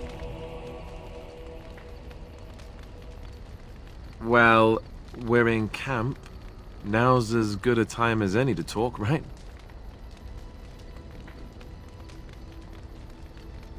You know, I was just thinking the same thing. Given the circumstances, things could have been so much worse. I'm so grateful that you're you, instead of some other Grey Warden.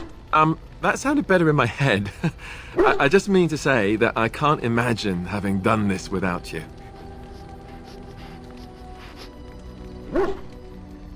Now we just need to be rid of that pesky archdemon, and everything will be back to normal, right?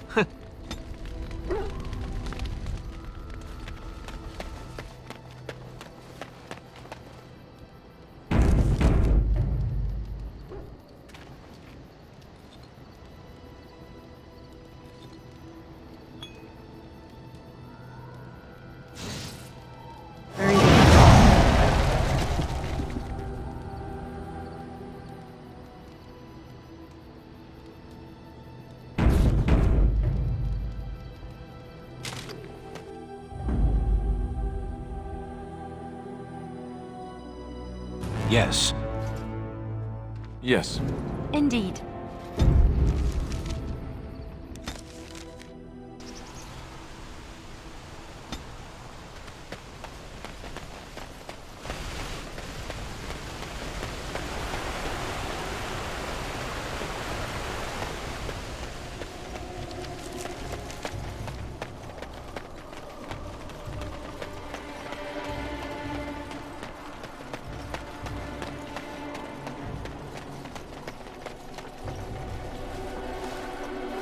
Odd how quiet the castle looks from here.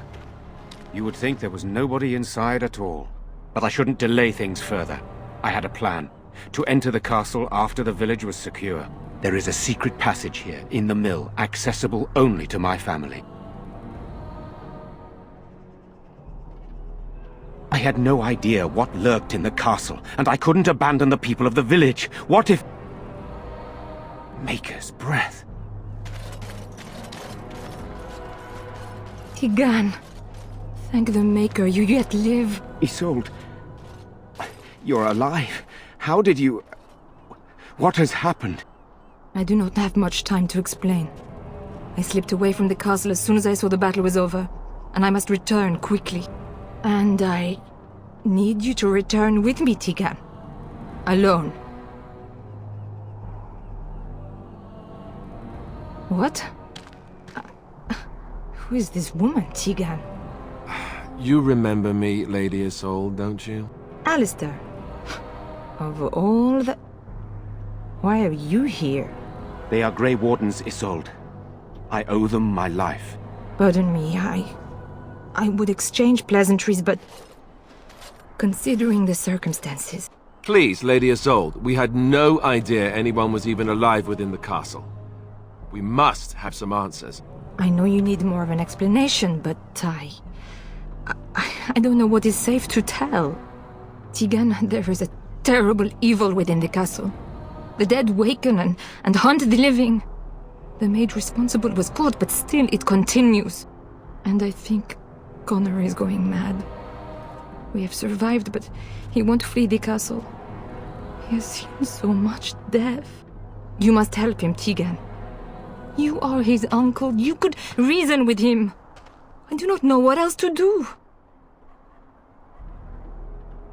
He is being kept alive so far, thank the Maker. Kept alive? Kept alive by what? Something the mage unleashed. So far it allows Eamon, Connor, and myself to live. The others were not so fortunate. It killed so many, and turned their bodies into walking nightmares. Once it was done with the castle, it struck the village.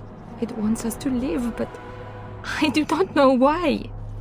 It allowed me to come for you, Tigan, because I begged, because I said Connor needed help. I do not know. Oh, Maker's mercy. Could it truly be a demon? I can't let it hurt my Connor. You must come back with me, Tigan. Please. He is an infiltrator, I think. One of the castle staff. We discovered he was poisoning my husband. That is why Eamon fell ill. Eamon was poisoned? He claims an agent of Terran Logains hired him. He may be lying, however. I cannot say.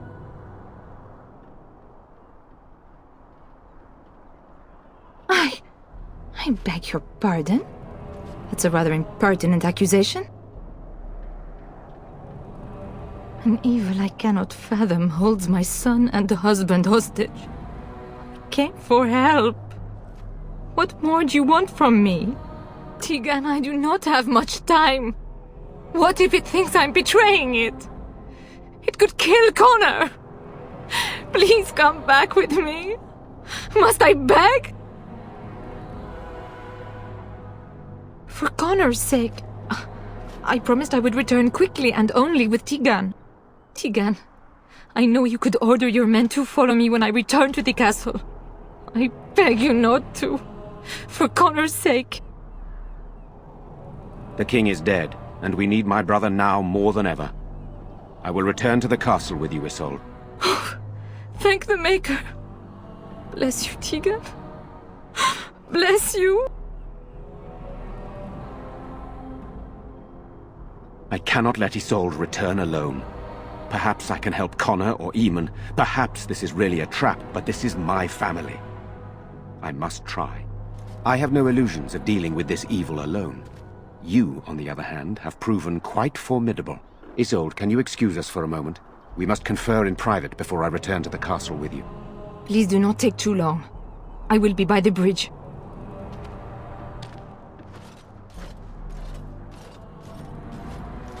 Here's what I propose. I go in with Isolde, and you enter the castle using the secret passage. My signet ring unlocks the door. Perhaps I will distract whatever evil is inside and increase your chances of getting in unnoticed. What do you say?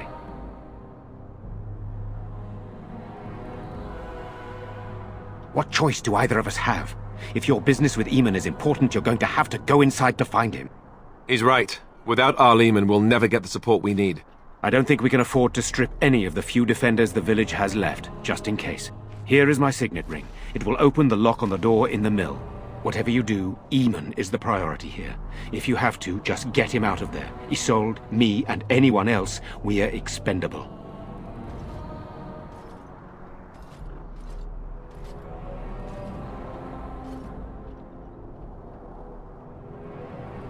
You're a good woman. The Maker smiled on me indeed when he sent you to Redcliffe. So we are just going to send him with that woman? It seems so dangerous. One fool plan on top of another. But I can delay no longer. Allow me to bid you farewell. And good luck.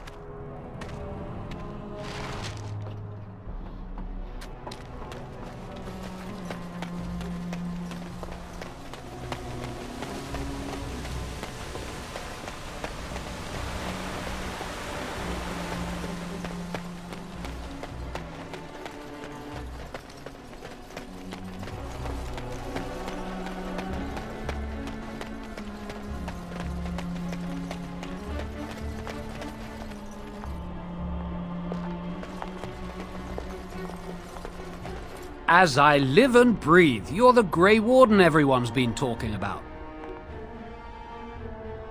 I represent the Blackstone Irregulars. We're a mercenary company that fell on hard times after the war with Orlais. I'm sure you know that times are getting worse every day. With your help, the Irregulars could be of use to Ferelden once more. The Blackstone Irregulars fought alongside the King's army against Orlais. We've helped nobles defend their land and given our service to people in need for generations. Our current captain, Raelnor, is an honorable man who sees that we can do some good in Ferelden once more. He is so confident in our mission that he trusted the Grey Wardens would support us. Our leaders thought you might be willing to help. Each of our posts in Ferelden will contain letters addressed to you. Unlike most who work with us, you're getting letters straight from Raelnor and Tauran, our leaders. I hope this tells you how highly the Irregulars regard the Grey Wardens. Thank you. When you've completed a mission, just return to me or any of our members stationed at an Irregulars post. We'll make sure your efforts are rewarded. Maker's blessings light your path.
The deep dark before dawn's first light seems eternal, but know that the sun always rises.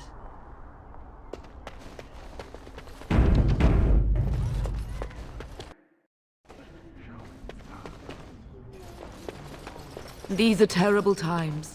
Just terrible. Good day. There are many gone who we must honor. But we must also remember those who aided us in our dark.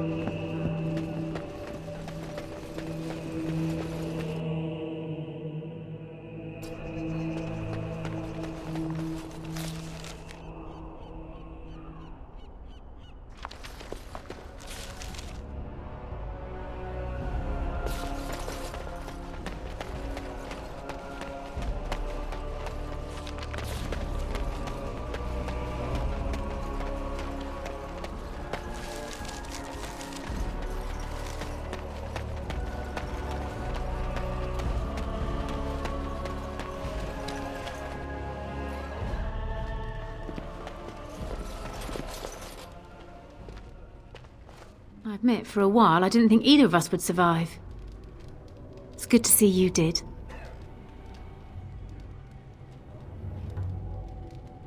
You mean about helping me leave? I wouldn't hold you to that. You've already done so much for us.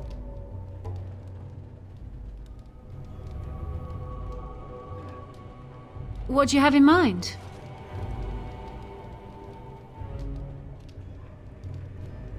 Travel with you? That sounds very dangerous. I don't think a woman like me would do well in that sort of life. I appreciate your offer, but I don't think I can do that.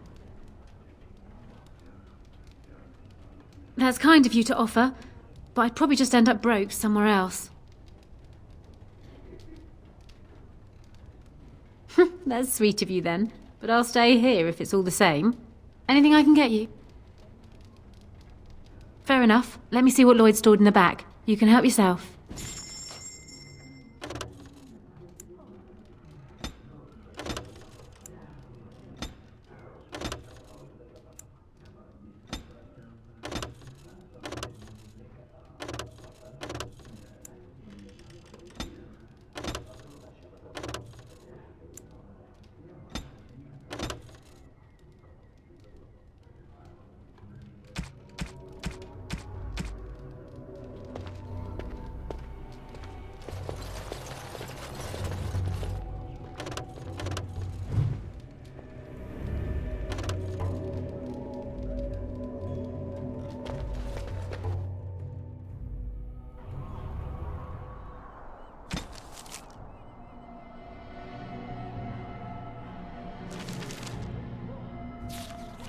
Yes. Speak, then. Perhaps if humans sought wisdom beyond the walls of chantries, they might find it now and then.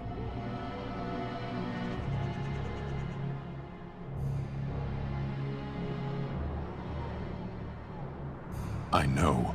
Wisdom is like breath. You need it, but no other can give you theirs.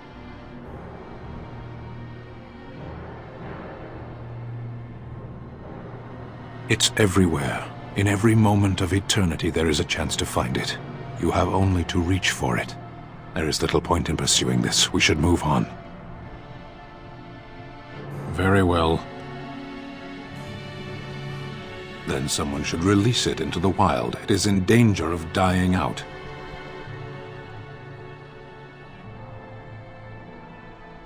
Tell that to your priests, then. They seem to think otherwise. Tell me, where is the wisdom in crying for a derelict god to save you?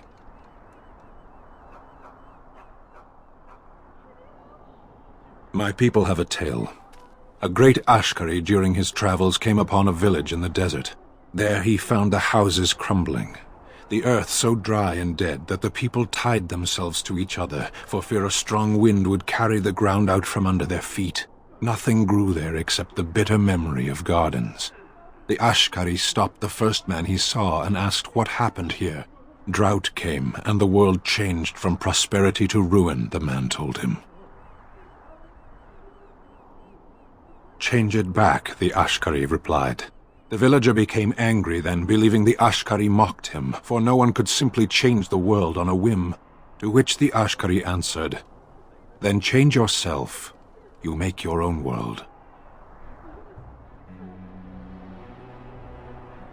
Sometimes people use faith as an excuse not to change. Believe in whatever you like, absent creators or whimsical gods. Follow prophets or Ashkari or omens in the earth and sky. You will find wisdom only if you seek it. Harshera, we should move on. As you wish.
You are not quite as callow as I thought.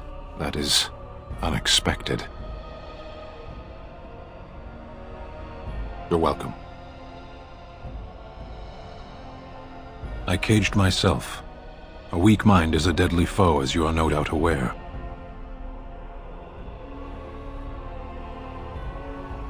I know that my failures were my own.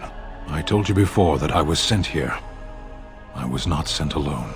I came to your lands with 7 of the Beresad, my brothers, to seek answers about the Blight. We made our way across the Ferelden countryside without incident, seeing nothing of the threat we were sent to observe. Until the night we camped by Lake Calenhad. They came from everywhere.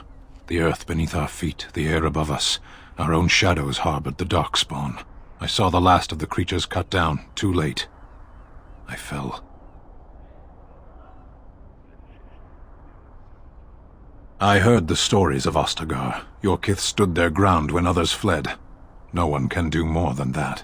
I don't know how long I lay on the battlefield among the dead, nor do I know how the farmers found me. I only know that when I woke I was no longer among my brothers, and my sword was gone from my hand. Perhaps. I searched for it, and when that failed I asked my rescuers what had become of it.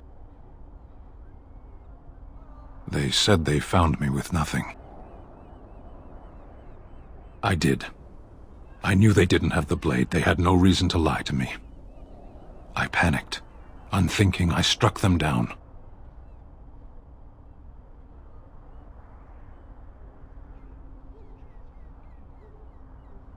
That sword was made for my hand alone. I have carried it from the day I was set into the Beresad. I was to die wielding it for my people. Even if I could cross Ferelden and Tevinter unarmed and alone to bring my report to the Arishok, I would be slain on sight by the Antam. They would know me as soulless, a deserter. No soldier would cast aside his blade while he drew breath.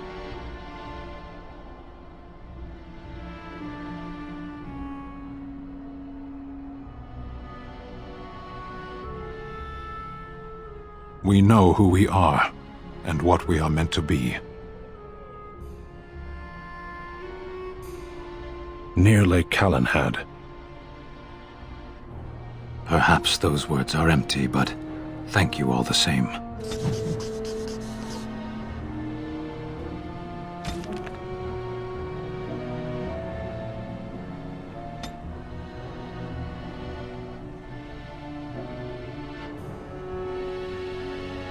Something I can help with? Redcliffe? I know little of it except that it is the domain of the Earl of Redcliffe. Redcliffe? I wonder how the name came to be. Is the clay here red? There are places in this world where the clay is a bright, strange red, and often, in the legends of such places, it is the red of blood. The blood of 1,000 men slaughtered in battle, or that of an innocent unjustly slain. It stains the land that it may never be forgotten. Perhaps Redcliffe has one such tale. But I do not know it. Something I can help with? Yes? What's on your mind?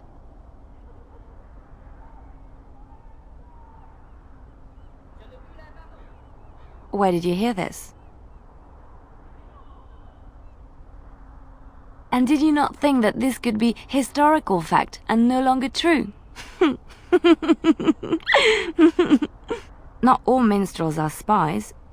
Most are just singers and storytellers, but some of them are what we call bards. Many use the two words minstrel and bard interchangeably, but to do so in Orlais would cause misunderstanding. Bards are minstrels and more. Spies, as you say. Some say there is a bard order, but I don't think this is true. Many bards work alone or in small groups, doing the bidding of a patron who pays for their services. If there is an organization behind it all, no one knows who they are.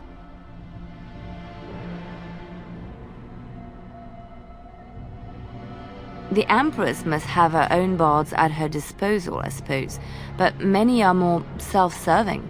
In Orlais, there is much rivalry amongst the highborn. They fight over land, influence, and the favor of the Empress. But they cannot do this openly because it is impolite, and in public, they wear smiling faces and pretend to be civil. In secret, they plot and scheme to destroy each other. It is a game completely meaningless to anyone but its players.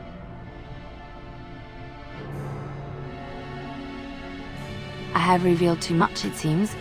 But it doesn't matter what I used to be. It is the past.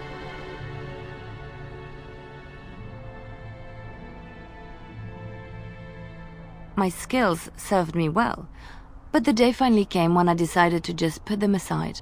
I found myself in Ferelden and sheltered from bad weather in the Chantry, and when the storm passed, I just did not want to leave. I like to say the Maker brought me here.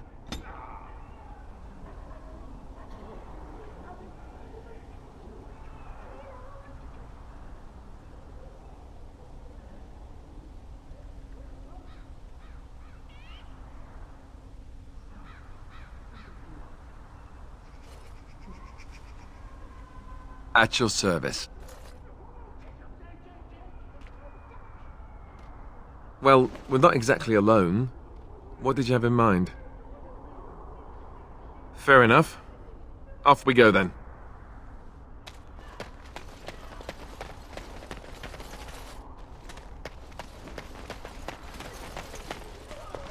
The end is upon us. The dead rise, and foul magic spreads across the land. Repent your sins before death! Beg for the Maker's divine forgiveness! I don't mean to.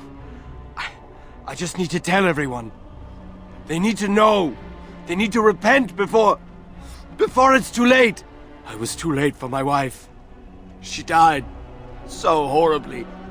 And she was not repented. I need to help everyone, to prepare. Help me? No.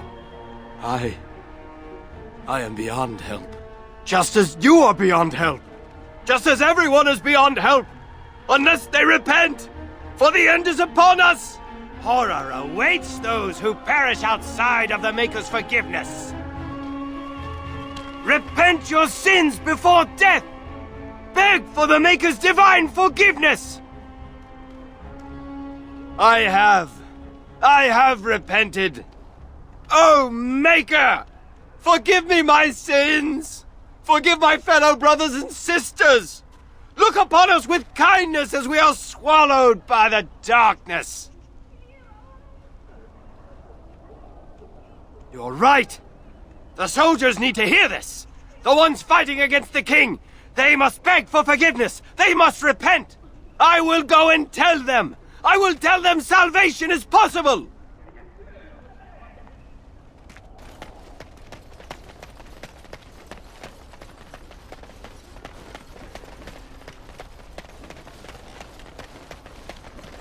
You don't want to get too close to the bodies. You might get sick or worse.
Very well.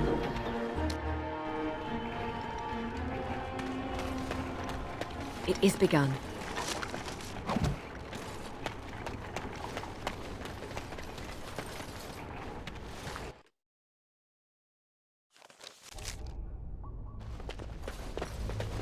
Careful! I think they've seen us.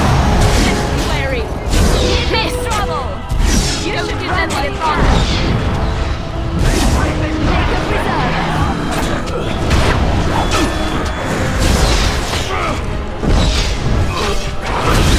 Good to go!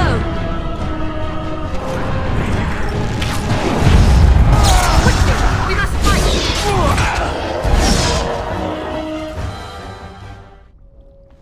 Hello? Is there someone out there? Who is it? By all that's holy, you!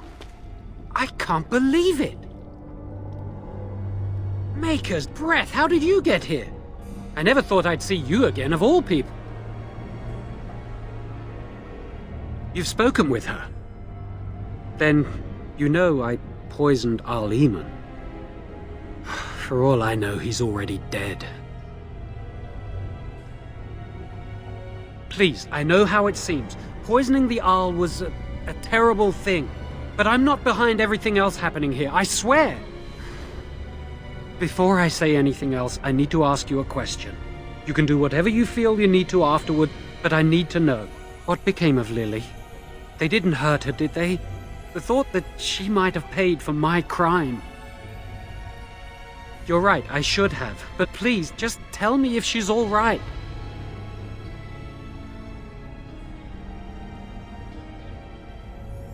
Oh, my poor Lily, she must hate me now, if she even lives. What have I done? So, here we are again, the two of us. What happens now? I I know it looks suspicious, but I'm not responsible for the creatures and the killings in the castle. I was already imprisoned when all that began. At first, Lady Isolde came here with her men, demanding that I reverse what I'd done. I thought she meant my poisoning of the Arl. That's the first I heard about the walking corpses. She thought I'd summoned a demon to torment her family and destroy Redcliffe. She had me tortured. There was nothing I could do or say that would appease her. So they left me to rot. I was instructed to by Teyrn Loghain. I was told that Arl Eamon was a threat to Ferelden, that if I dealt with him, Loghain would settle matters with the Circle. All I wanted was to be able to return. But he abandoned me here, didn't he? Everything's fallen apart. I never thought it would end like this. Maker, I've made so many mistakes. I've disappointed so many people. I wish I could go back and fix it. I just want to make everything right again. I don't know. I dabbled because it seemed the only way Lily and I could escape. The only way I could avoid being made tranquil. I swear, if I knew what would happen, I'd never have started down this path. I'd never have listened to Loghain.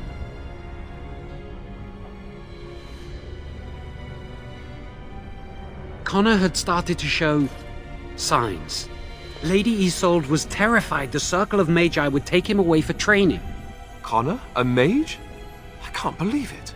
She sought an apostate, a mage outside the Circle, to teach her son in secret so he could learn to hide his talent. Her husband had no idea.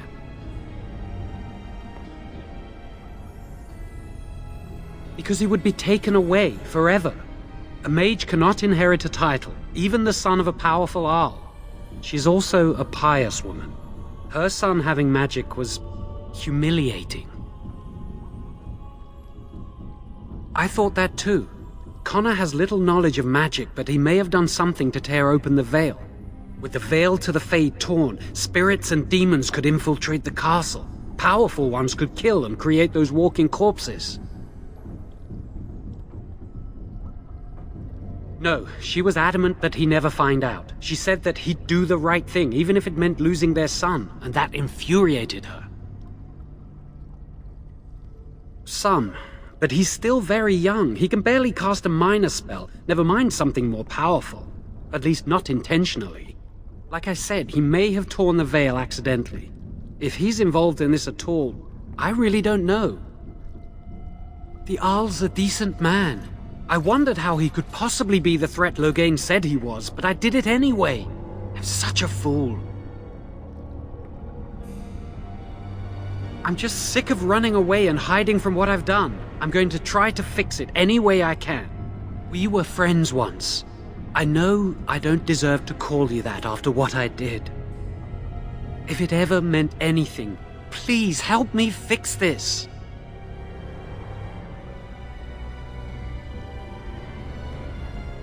And I betrayed you. And Lily. I'm sorry. So sorry. Please, I'm begging you, won't you help me try and do one thing right in my life? I say kill the mage. He cannot be trusted. He doesn't need to die, surely. He wishes to redeem himself. Doesn't everyone deserve that chance? He's your friend. You know him best. Give me a chance, please. I tried to save anyone still up there. There must be something I can do. Afterwards, I assume I'll be arrested, or executed, or whatever people like me get. A part of me knew right from the beginning that I'd have to face the consequences one day. I knew I'd be caught, eventually. Everything I've done has just delayed the inevitable. I'm done with running and hiding. I need to account for what I've done.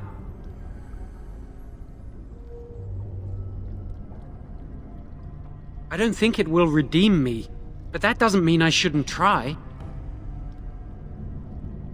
I'd stay and try to help if I could. Perhaps I can help deal with whatever's been unleashed here. I'm glad you think so. So what now?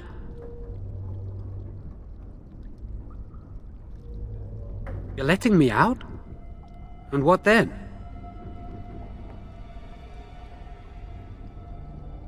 I'm not sure that's a good idea. I'd like to help out, but I'm not so sure I want to follow you into danger exactly.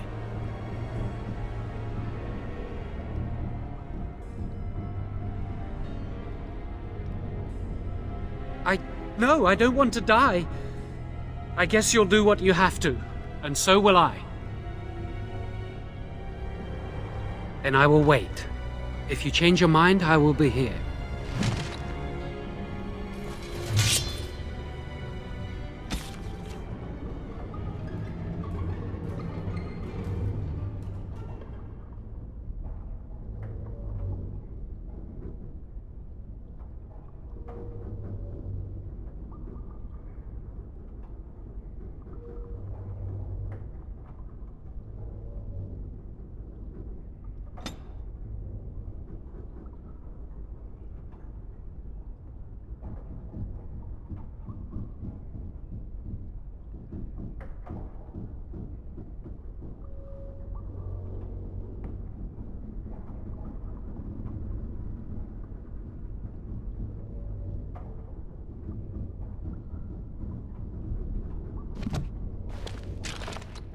You're back.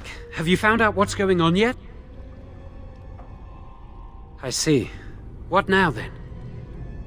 I'm not going anywhere.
Do not let them overwhelm us.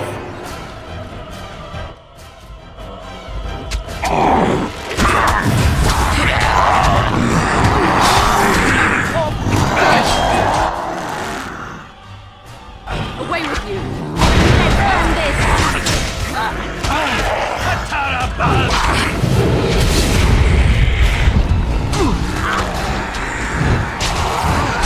Spider Maker.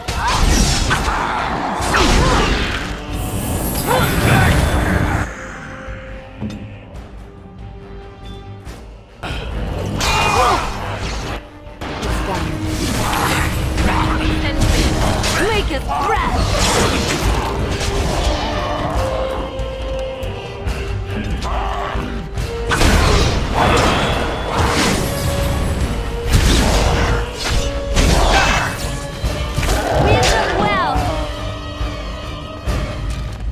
Very well.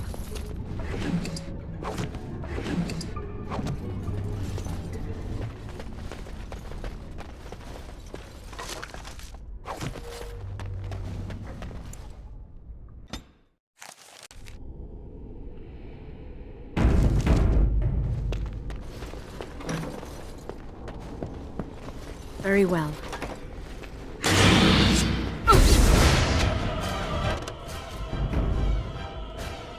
It shall be.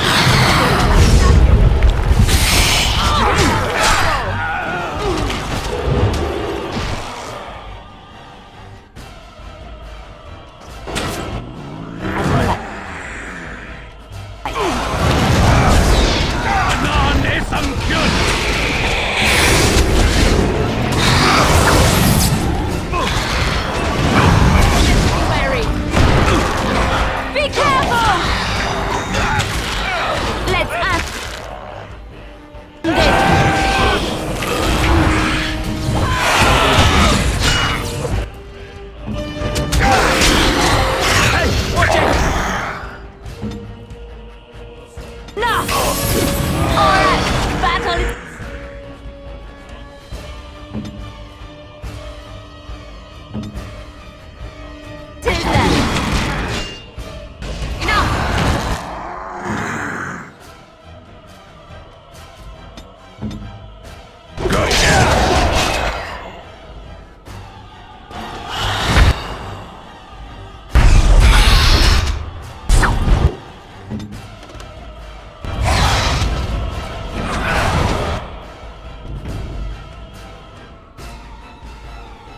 off I go.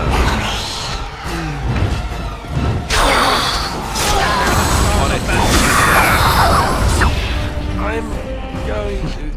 That was a most difficult battle. Hope that's... okay.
It shall be done.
Here I stand. Of course. Do not let them overwhelm us.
Is this important? Trap right. It is done.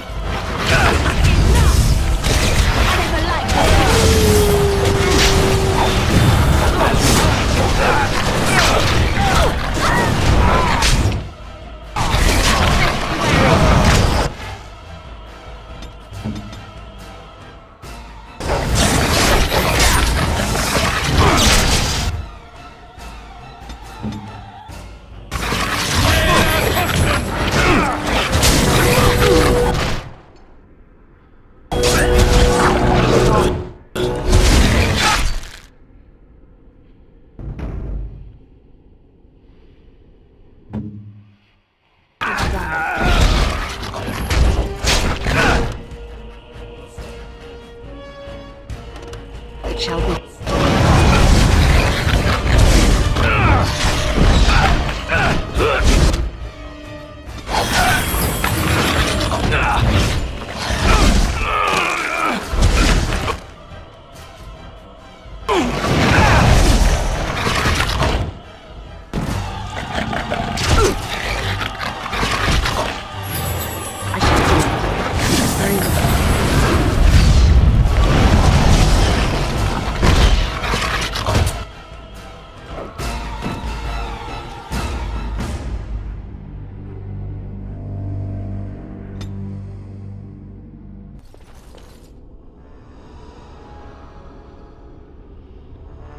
I hear you.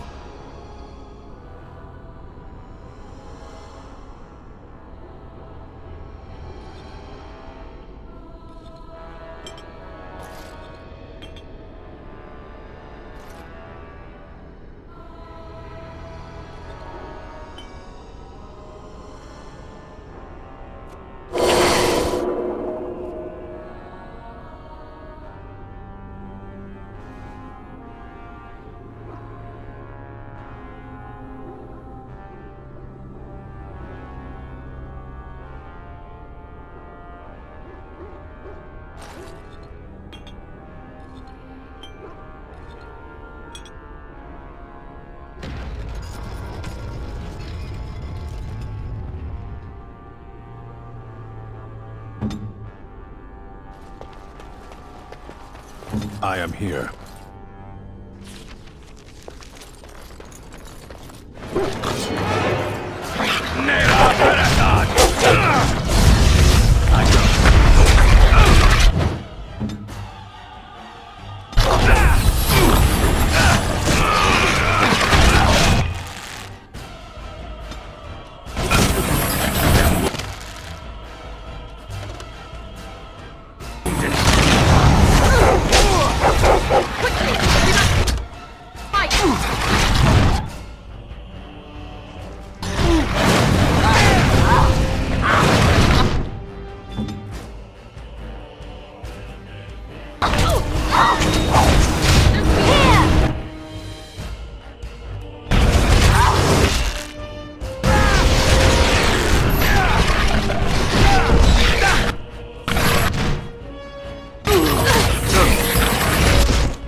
Trap right ahead.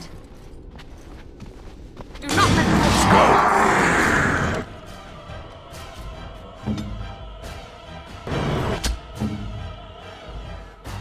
Maker's breath!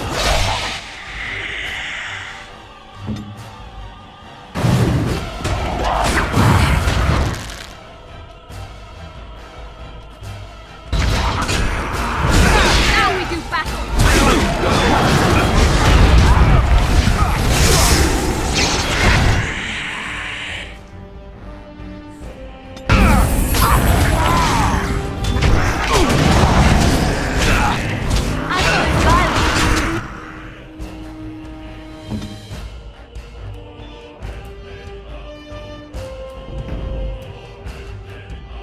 orders.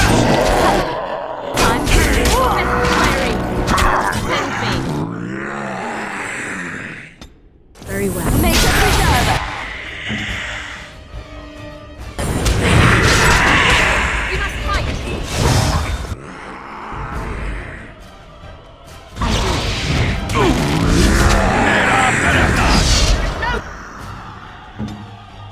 Glory and bloodshed.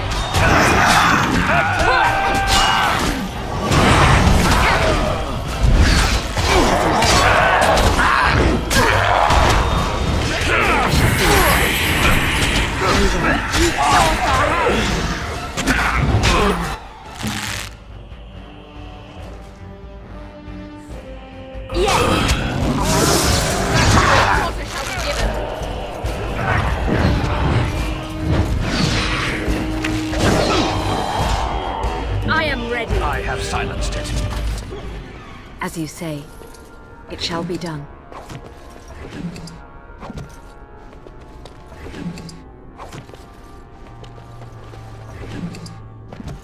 I shall do it. So be it.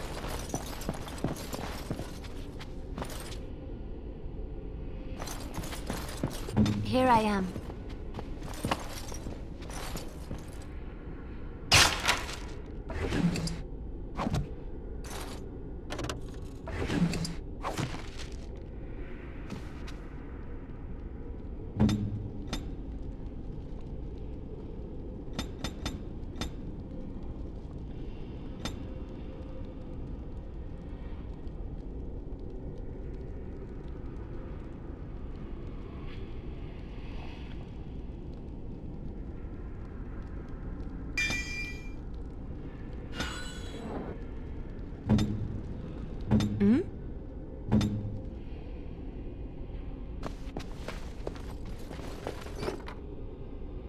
I shall do it.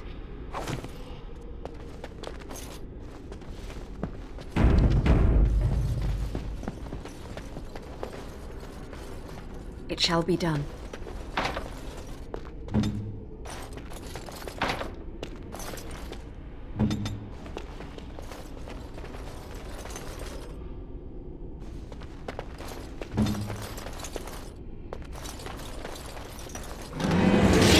As you wish.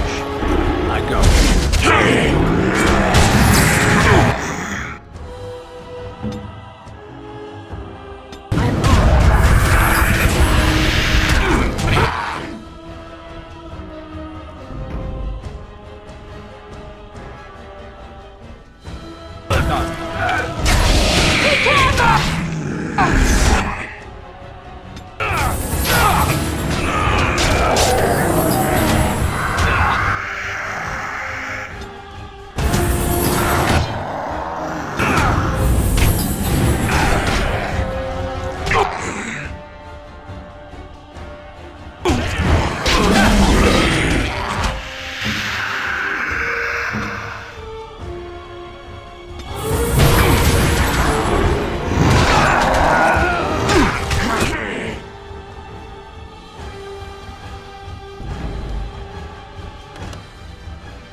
Very well.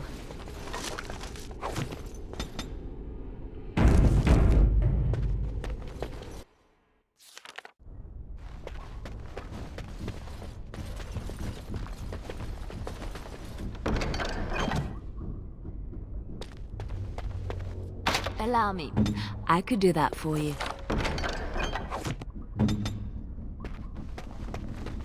Very well.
Of course.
I shall do it.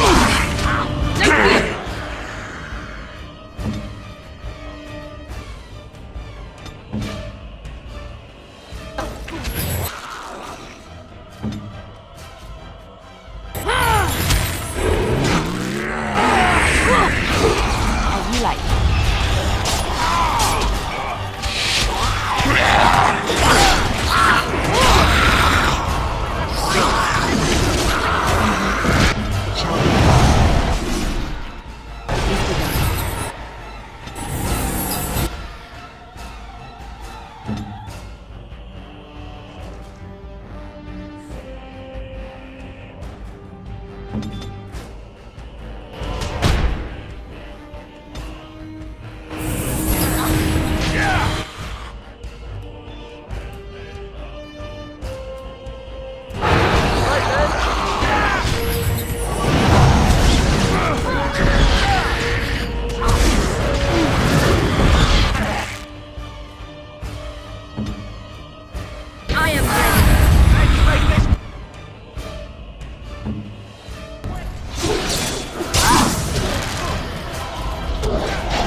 has begun.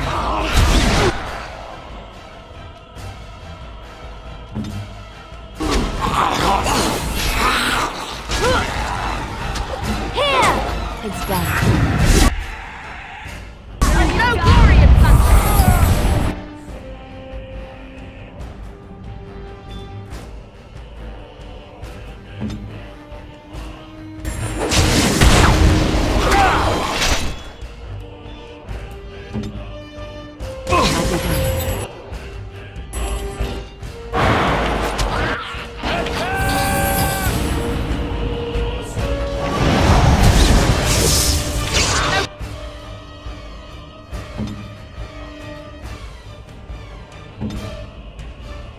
water shall be given.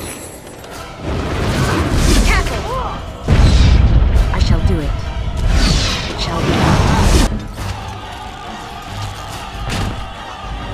Make it brave!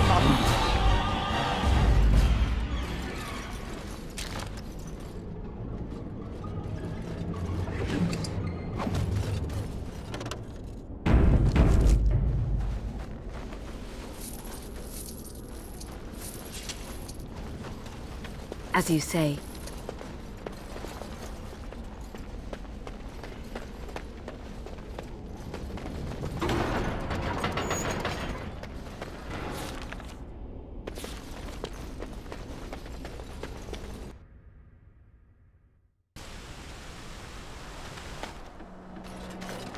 We're keeping watch should the monsters come again.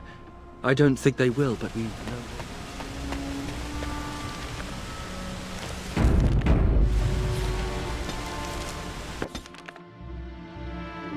I lied to you, you know, about why I left Orlais.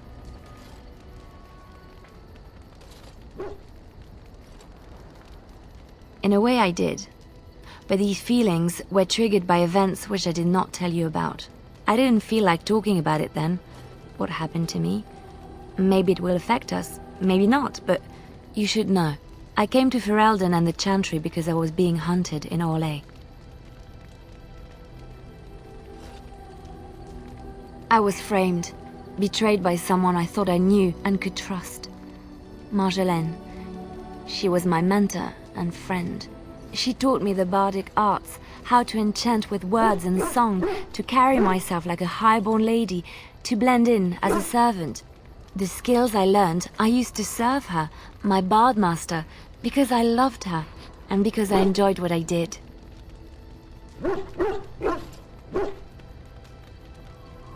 She claimed to have retired. She married a noble and inherited his wealth when he died. To many she was just a rich widow. I thought I knew her. My devotion to her blinded me to her less than noble attributes. You can say it was my fault. There was a man I was sent to kill. I was to bring Marjolaine everything he carried. I don't know who this man was. She gave me a name and a description, and I hunted him down. I found documents on his body, sealed documents. My curiosity got the better of me. Something told me that I needed to know what was in those letters.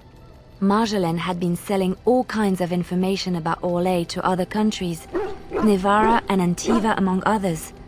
It was treason.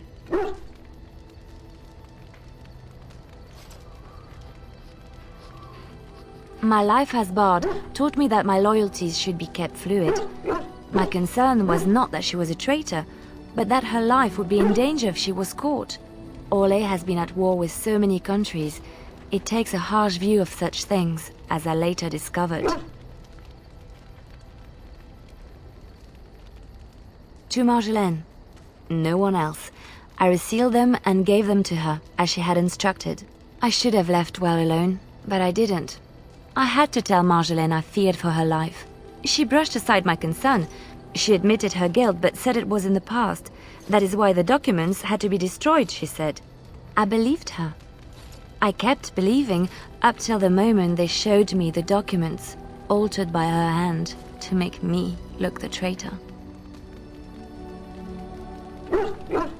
The Orlesian guards, they captured me, did terrible things to make me confess and reveal my conspirators. It was a traitor's punishment I endured.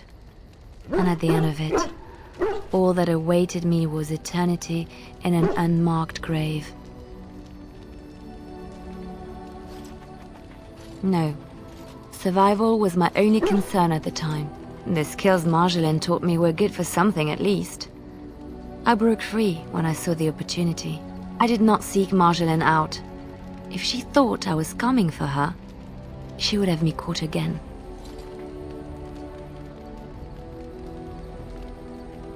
I was tempted to confront her. I was furious, betrayed. But what could I do against her? And so I fled to Ferelden, to the Chantry and the Maker. Ferelden protected my person, and the Maker saved my soul. And that is the reason I am here. The real reason.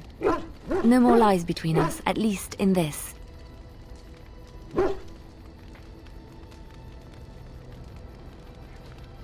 It feels good to have this off my chest.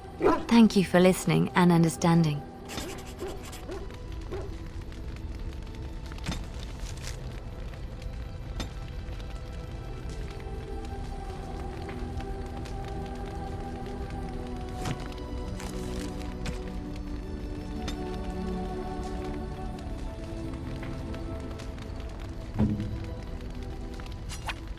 You have my thanks.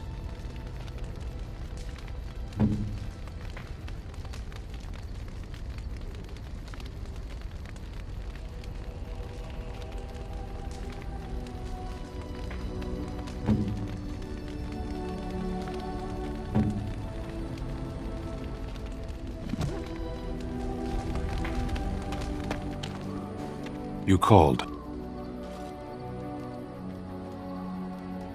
I am hardly surprised.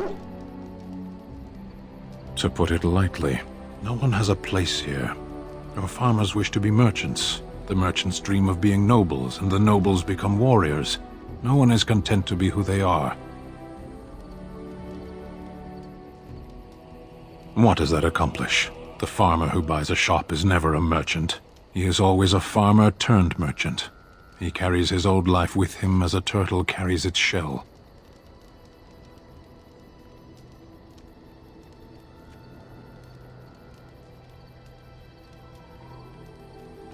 Does it? It's also his weakness. If he stumbles and falls over, it pins him on his back. It is better to armor yourself with no more than what you need. One life, one duty.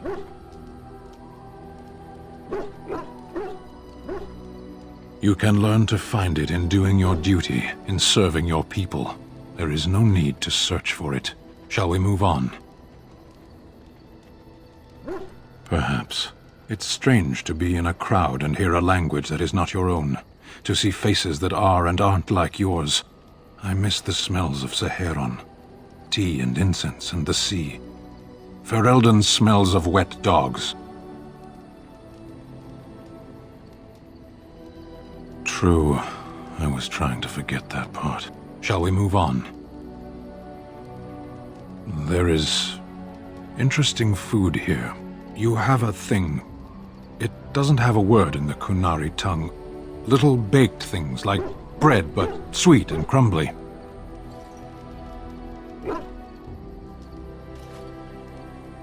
I don't know what that means. None of my teeth are sweet. Those little baked things, however. We have none of those in my homeland. This should be remedied. Shall we move on? Speak, then. When your people join us, you'll find out. Our ships will come to these shores, and the Antam will bring this land to the Qun. But it does no good to dwell on it. Hashera, we should move on. Very well. Then I suggest we move on. As you wish.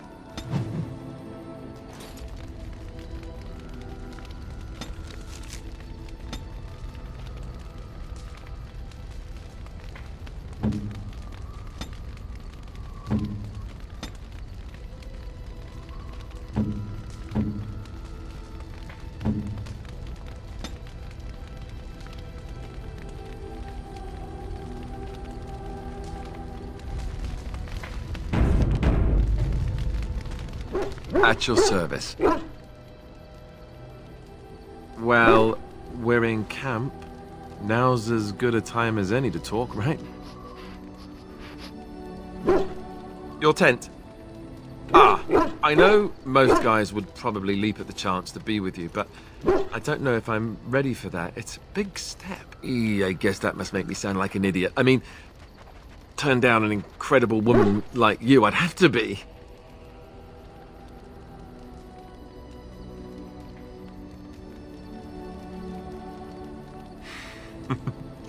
Just what every man wants to hear. I guess I was just raised not to take this sort of thing lightly. I hope it hasn't put you off. All right, so now that I've handled that with my usual deft brilliance, time to move on. And take a cold bath, maybe.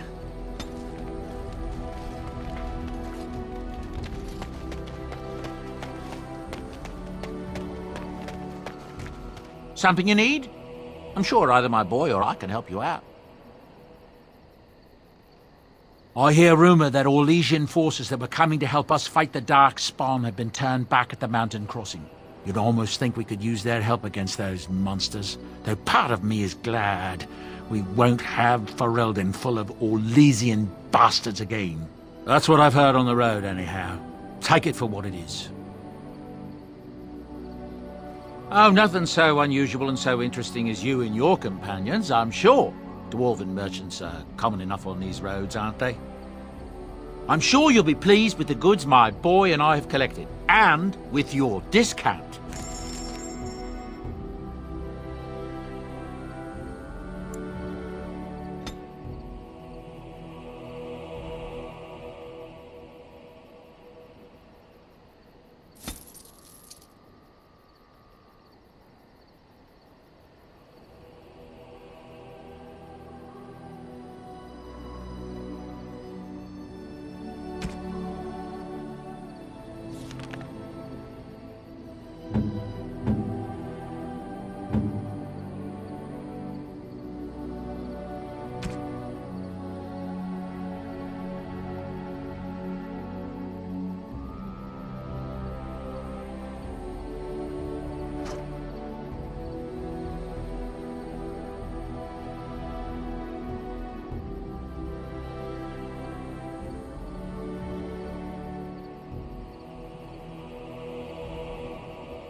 Enchantment?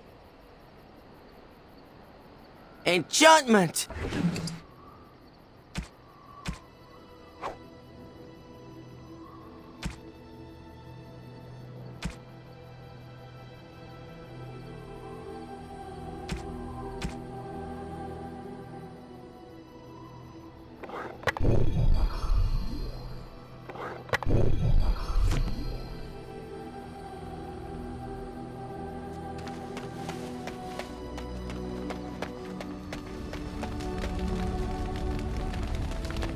What do you wish of me?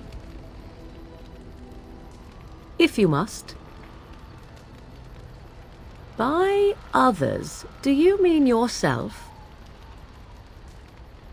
Then I shall teach you what I can whenever we are in camp, provided you have the will to even make the attempt, that is.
Oh, thank you.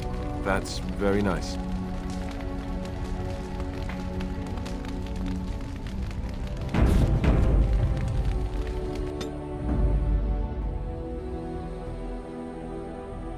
Yes. Yes. Indeed.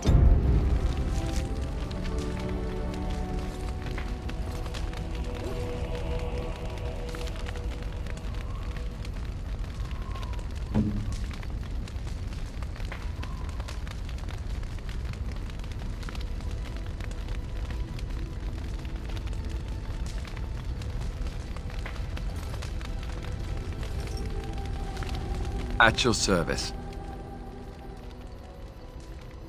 Of course.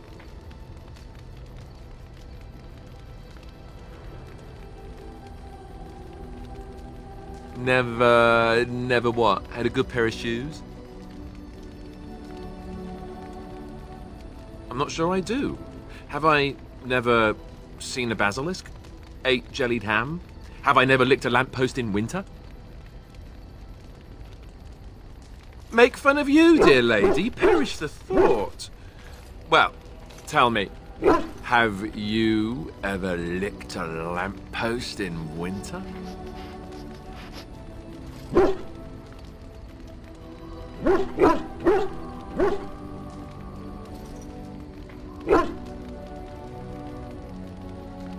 Good. I hear it's quite painful. I remember one of the younger initiates did it on a dare once, and there was pointing and laughing. Oh, the humanity.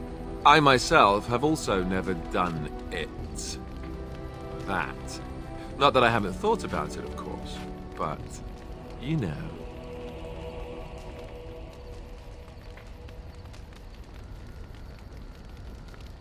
Well, living in the Chantry is not exactly a life for rambunctious boys. They taught me to be a gentleman, especially in the presence of beautiful women such as yourself. That's not so bad. Of course you are, and you know it. You're ravishing, resourceful, and all those other things you probably hurt me for not saying.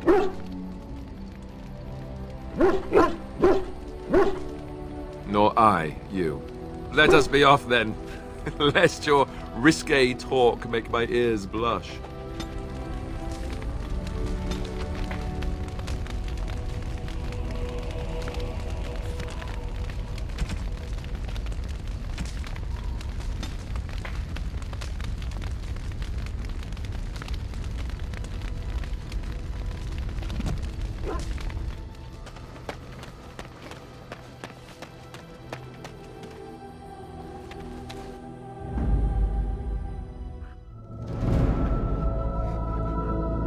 Yes. Yes.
It is begun. As you say.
It shall be.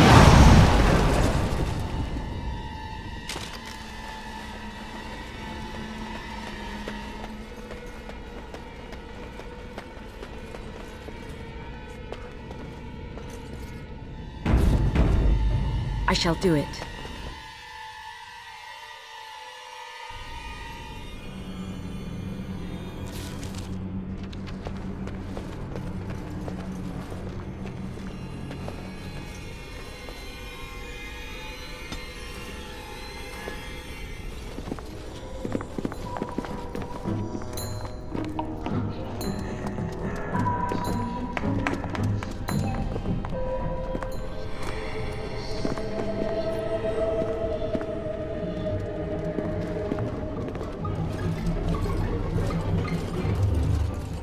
So these are our visitors.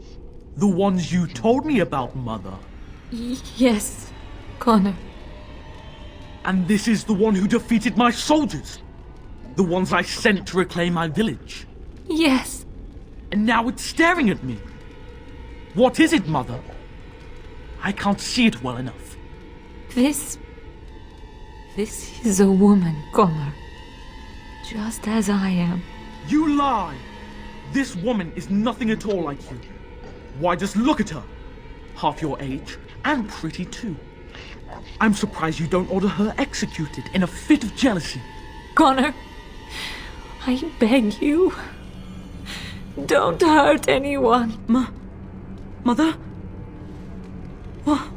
What's happening? Where am I? Oh, thank the Maker.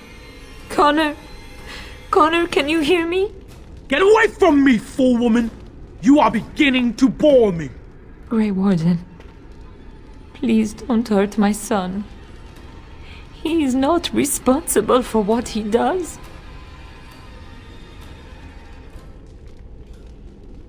Connor didn't mean to do this. It was that mage, the one who poisoned Demon. He started all this. He summoned this demon. Connor was just trying to help his father. It was a fair deal. Father is alive, just as I wanted. Now it's my turn to sit on the throne and send out armies to conquer the world. Nobody tells me what to do anymore.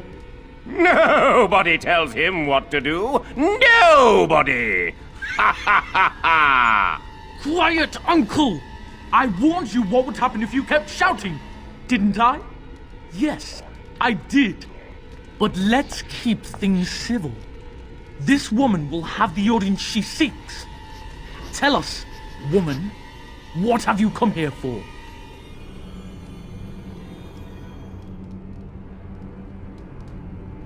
To help me? To help Father?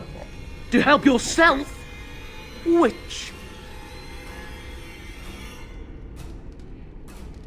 I don't need help. I can do everything all by myself. Isn't that right, Mother? I don't think... Of course you don't. Ever since you sent the knights away, you do nothing but deprive me of my fun. Frankly, it's getting dull. I crave excitement and action. This woman spoiled my sport by saving that stupid village. And now she'll repay me.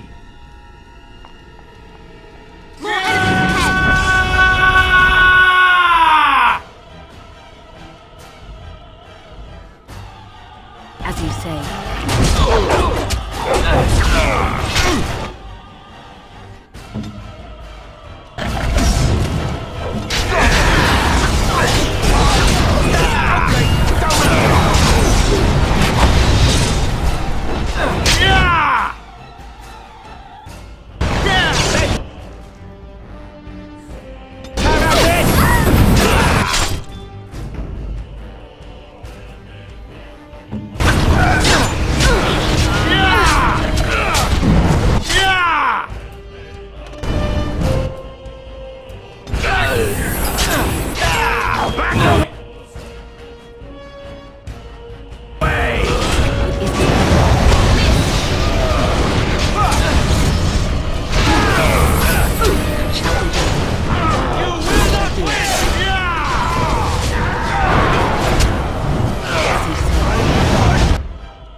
Tegan! Oh, Tegan! Are you all right? I am better now, I think. My mind is my own again. Blessed Andraste. I would never have forgiven myself had you died. Not after I brought you here. What a fool I am. Please. Connor's not responsible for this. There must be some way we can save him.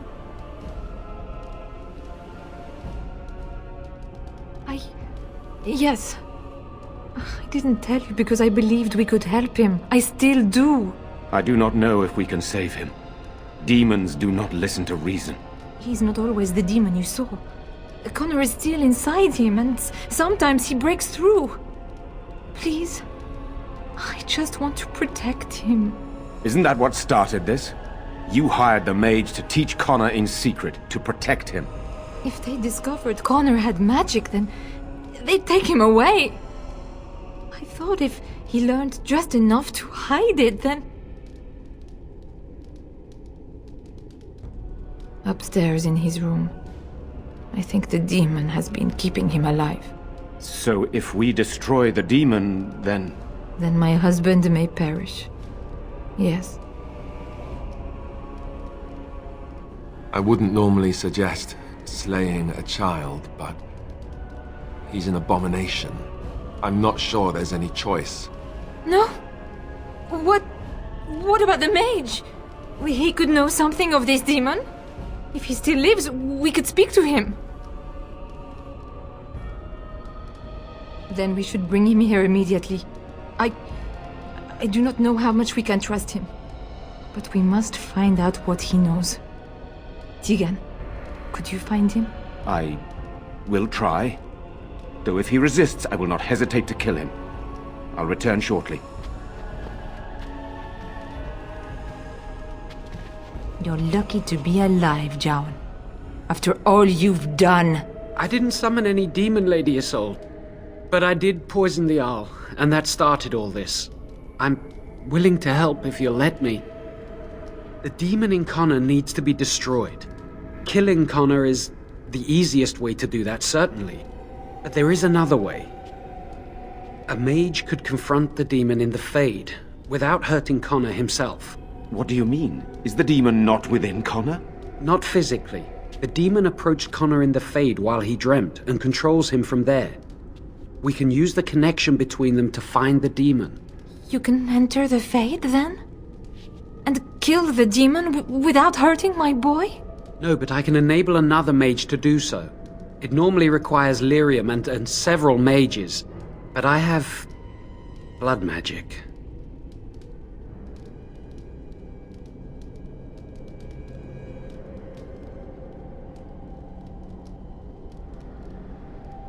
Yes, that's right. The ritual I know, it requires life energy. A lot of it. All of it, in fact. So, someone must die? Someone must be sacrificed? Yes, and then we send another mage into the Fade. I can't enter because I'm doing the ritual. Maybe I shouldn't have said anything. It's not much of an option. The power has to come from somewhere, and that means either lyrium or blood. Then let it be my blood. I will be the sacrifice. What? Isolde, are you mad? Eamon would never allow this. Either someone kills my son to destroy that thing inside him, or I give my life so my son can live. To me, the answer is clear. Blood magic. How can more evil be of any help here? Two wrongs don't make a right. Connor is blameless in this. He should not have to pay the price. You're the mage here, not I, my friend. It's you who would be going into the Fade. The decision is yours.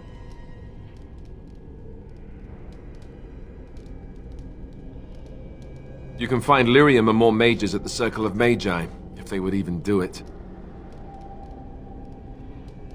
That is an excellent point. One of the treaties is also for the Circle of Magi, after all. The tower is about a day's journey across the lake. You could attempt to get the mages' help. But what will happen here? Connor will not remain passive forever. Still, we must make a decision.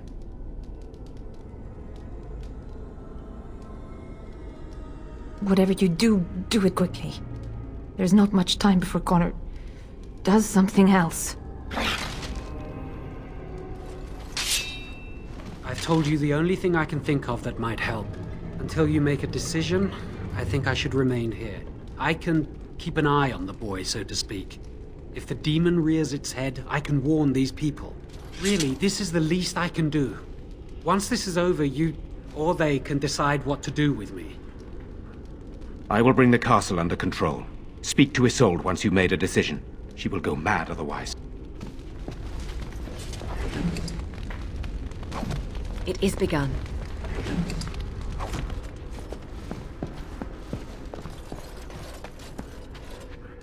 At your service.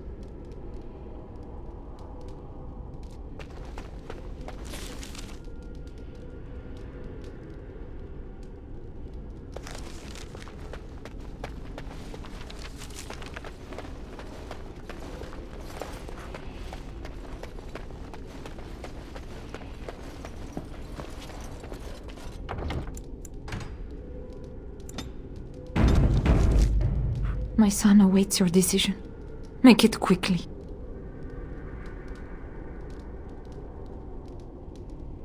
Very well. I will keep Jowan here as a precaution. He says he wants to help, so he will keep an eye on Connor with us. Go to the tower quickly, then. The longer you are away, the greater the chances of disaster.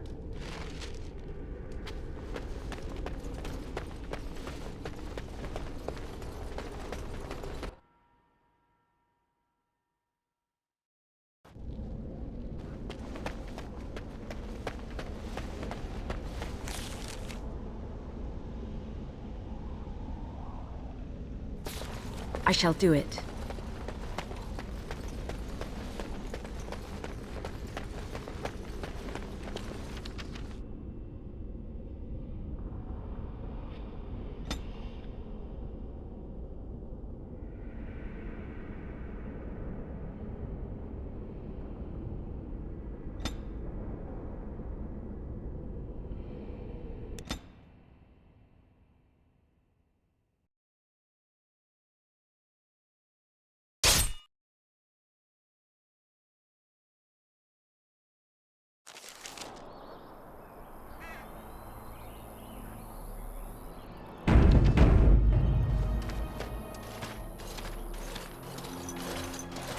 Oh, thank the Maker. We need help. They attacked the wagon. Please help us. Follow me. I'll take you to them.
Dies here!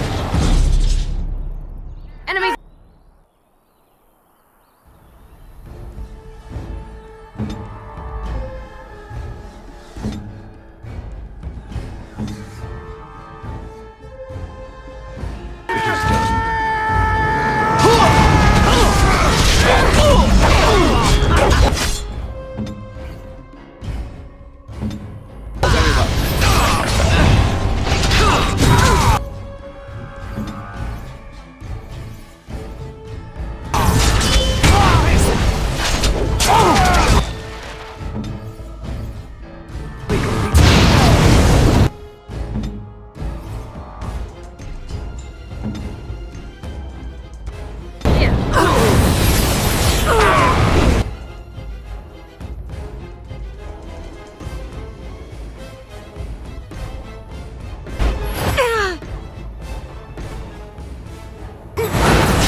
do it. Very well.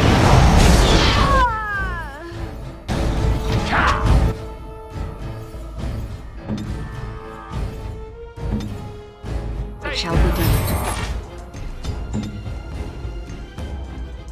It is begun.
I would wake up dead, or not wake up at all, as the case may be. But I see you haven't killed me yet. Oh, so you kept me around to have a bit of fun, did you? But the purpose behind torture is usually to interrogate, yes? In that case, despite the potential for fun, perhaps I'll save you a bit of time and get right to the point. My name is Zevran. Zev to my friends. I am a member of the Antivan Crows, brought here for the sole purpose of slaying any surviving Grey Wardens, which I have failed at, sadly.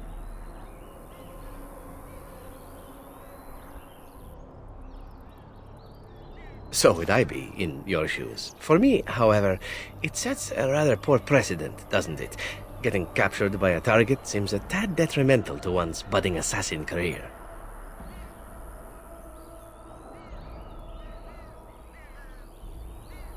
Yes, it's true. Too bad for me. An order of assassins, of course, out of Antiva.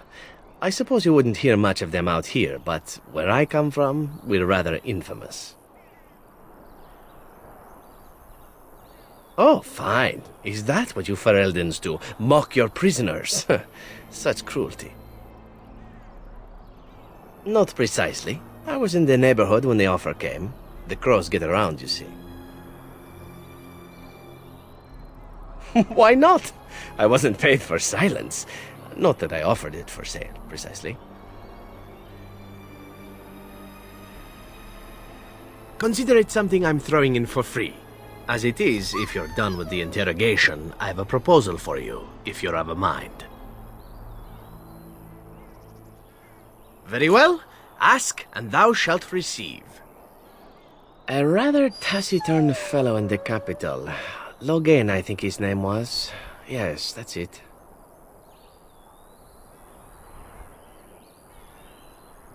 I wasn't paid anything. The crows, however, were paid quite handsomely, or so I understand. Which does make me about as poor as a Chantry mouse, come to think of it. Being an Antivan crow isn't for the ambitious, to be perfectly honest. Well, aside from a distinct lack of ambition, I suppose it's because I wasn't given much of a choice. The crows bought me young. I was a bargain, too, or so I'm led to believe. But don't let my sad story influence you. The crows aren't so bad. They keep one well supplied. Wine, women, men, whatever you happen to fancy.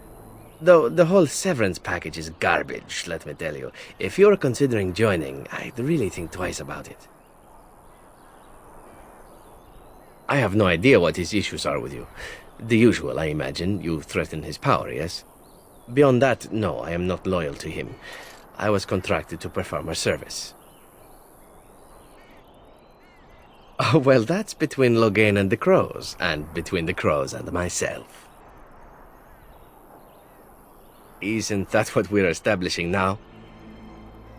I wasn't. If I had succeeded, I would have returned home and the crows would have informed your Loghain of the results, if he didn't already know. If I had failed, I would be dead, or I should be, at least as far as the crows are concerned. No need to see Loghain then. What can I say, huh? I am an eternal optimist. Although the chances of succeeding at this point seem a bit slim, don't they? No, I don't suppose you'd find that funny, would you?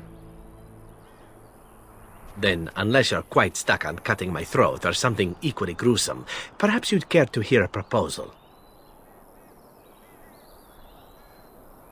Unsuccessfully. Besides, someone in your position can't take these things so personally, can you?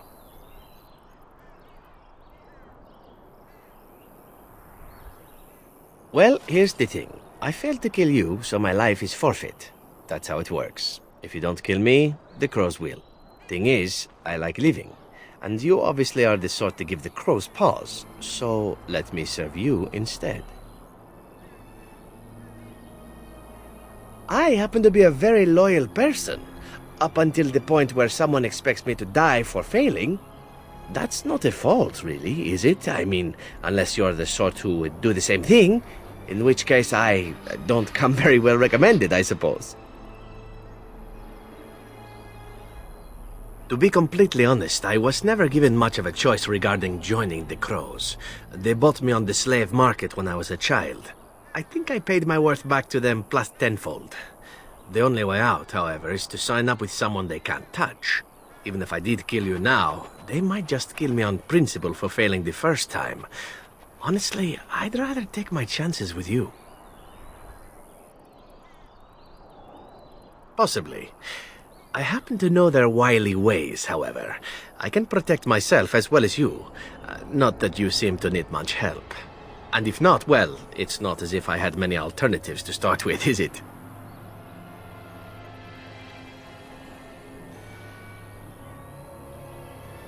Well, let's see. Being allowed to live would be nice, and would make me marginally more useful to you. And somewhere down the line, if you should decide that you no longer have need of me, then I go on my way. Until then, I am yours. Is that fair?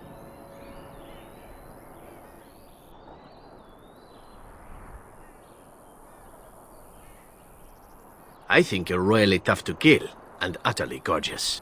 Not that I think you'll respond to simple flattery, but there are worse things in life than serving the whims of a deadly sex goddess. What?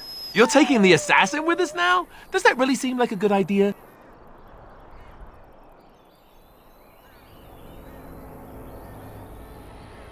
We could apparently use a swift kick in the head too, but you don't see me going around asking for one. I hereby pledge my oath of loyalty to you until such a time as you choose to release me from it. I am your man, without reservation. This I swear.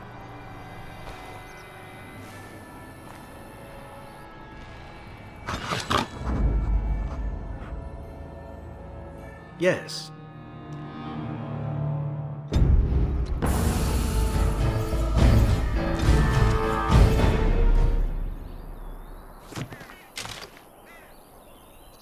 Go on, then.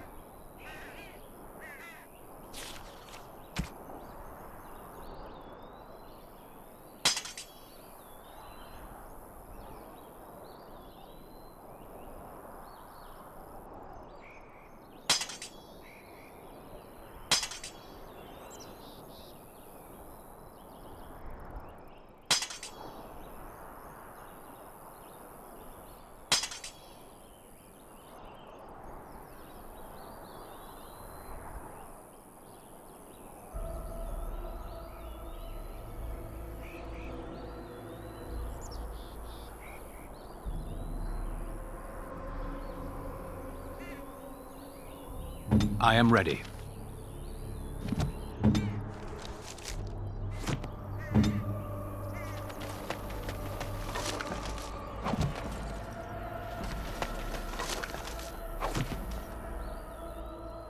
As you say.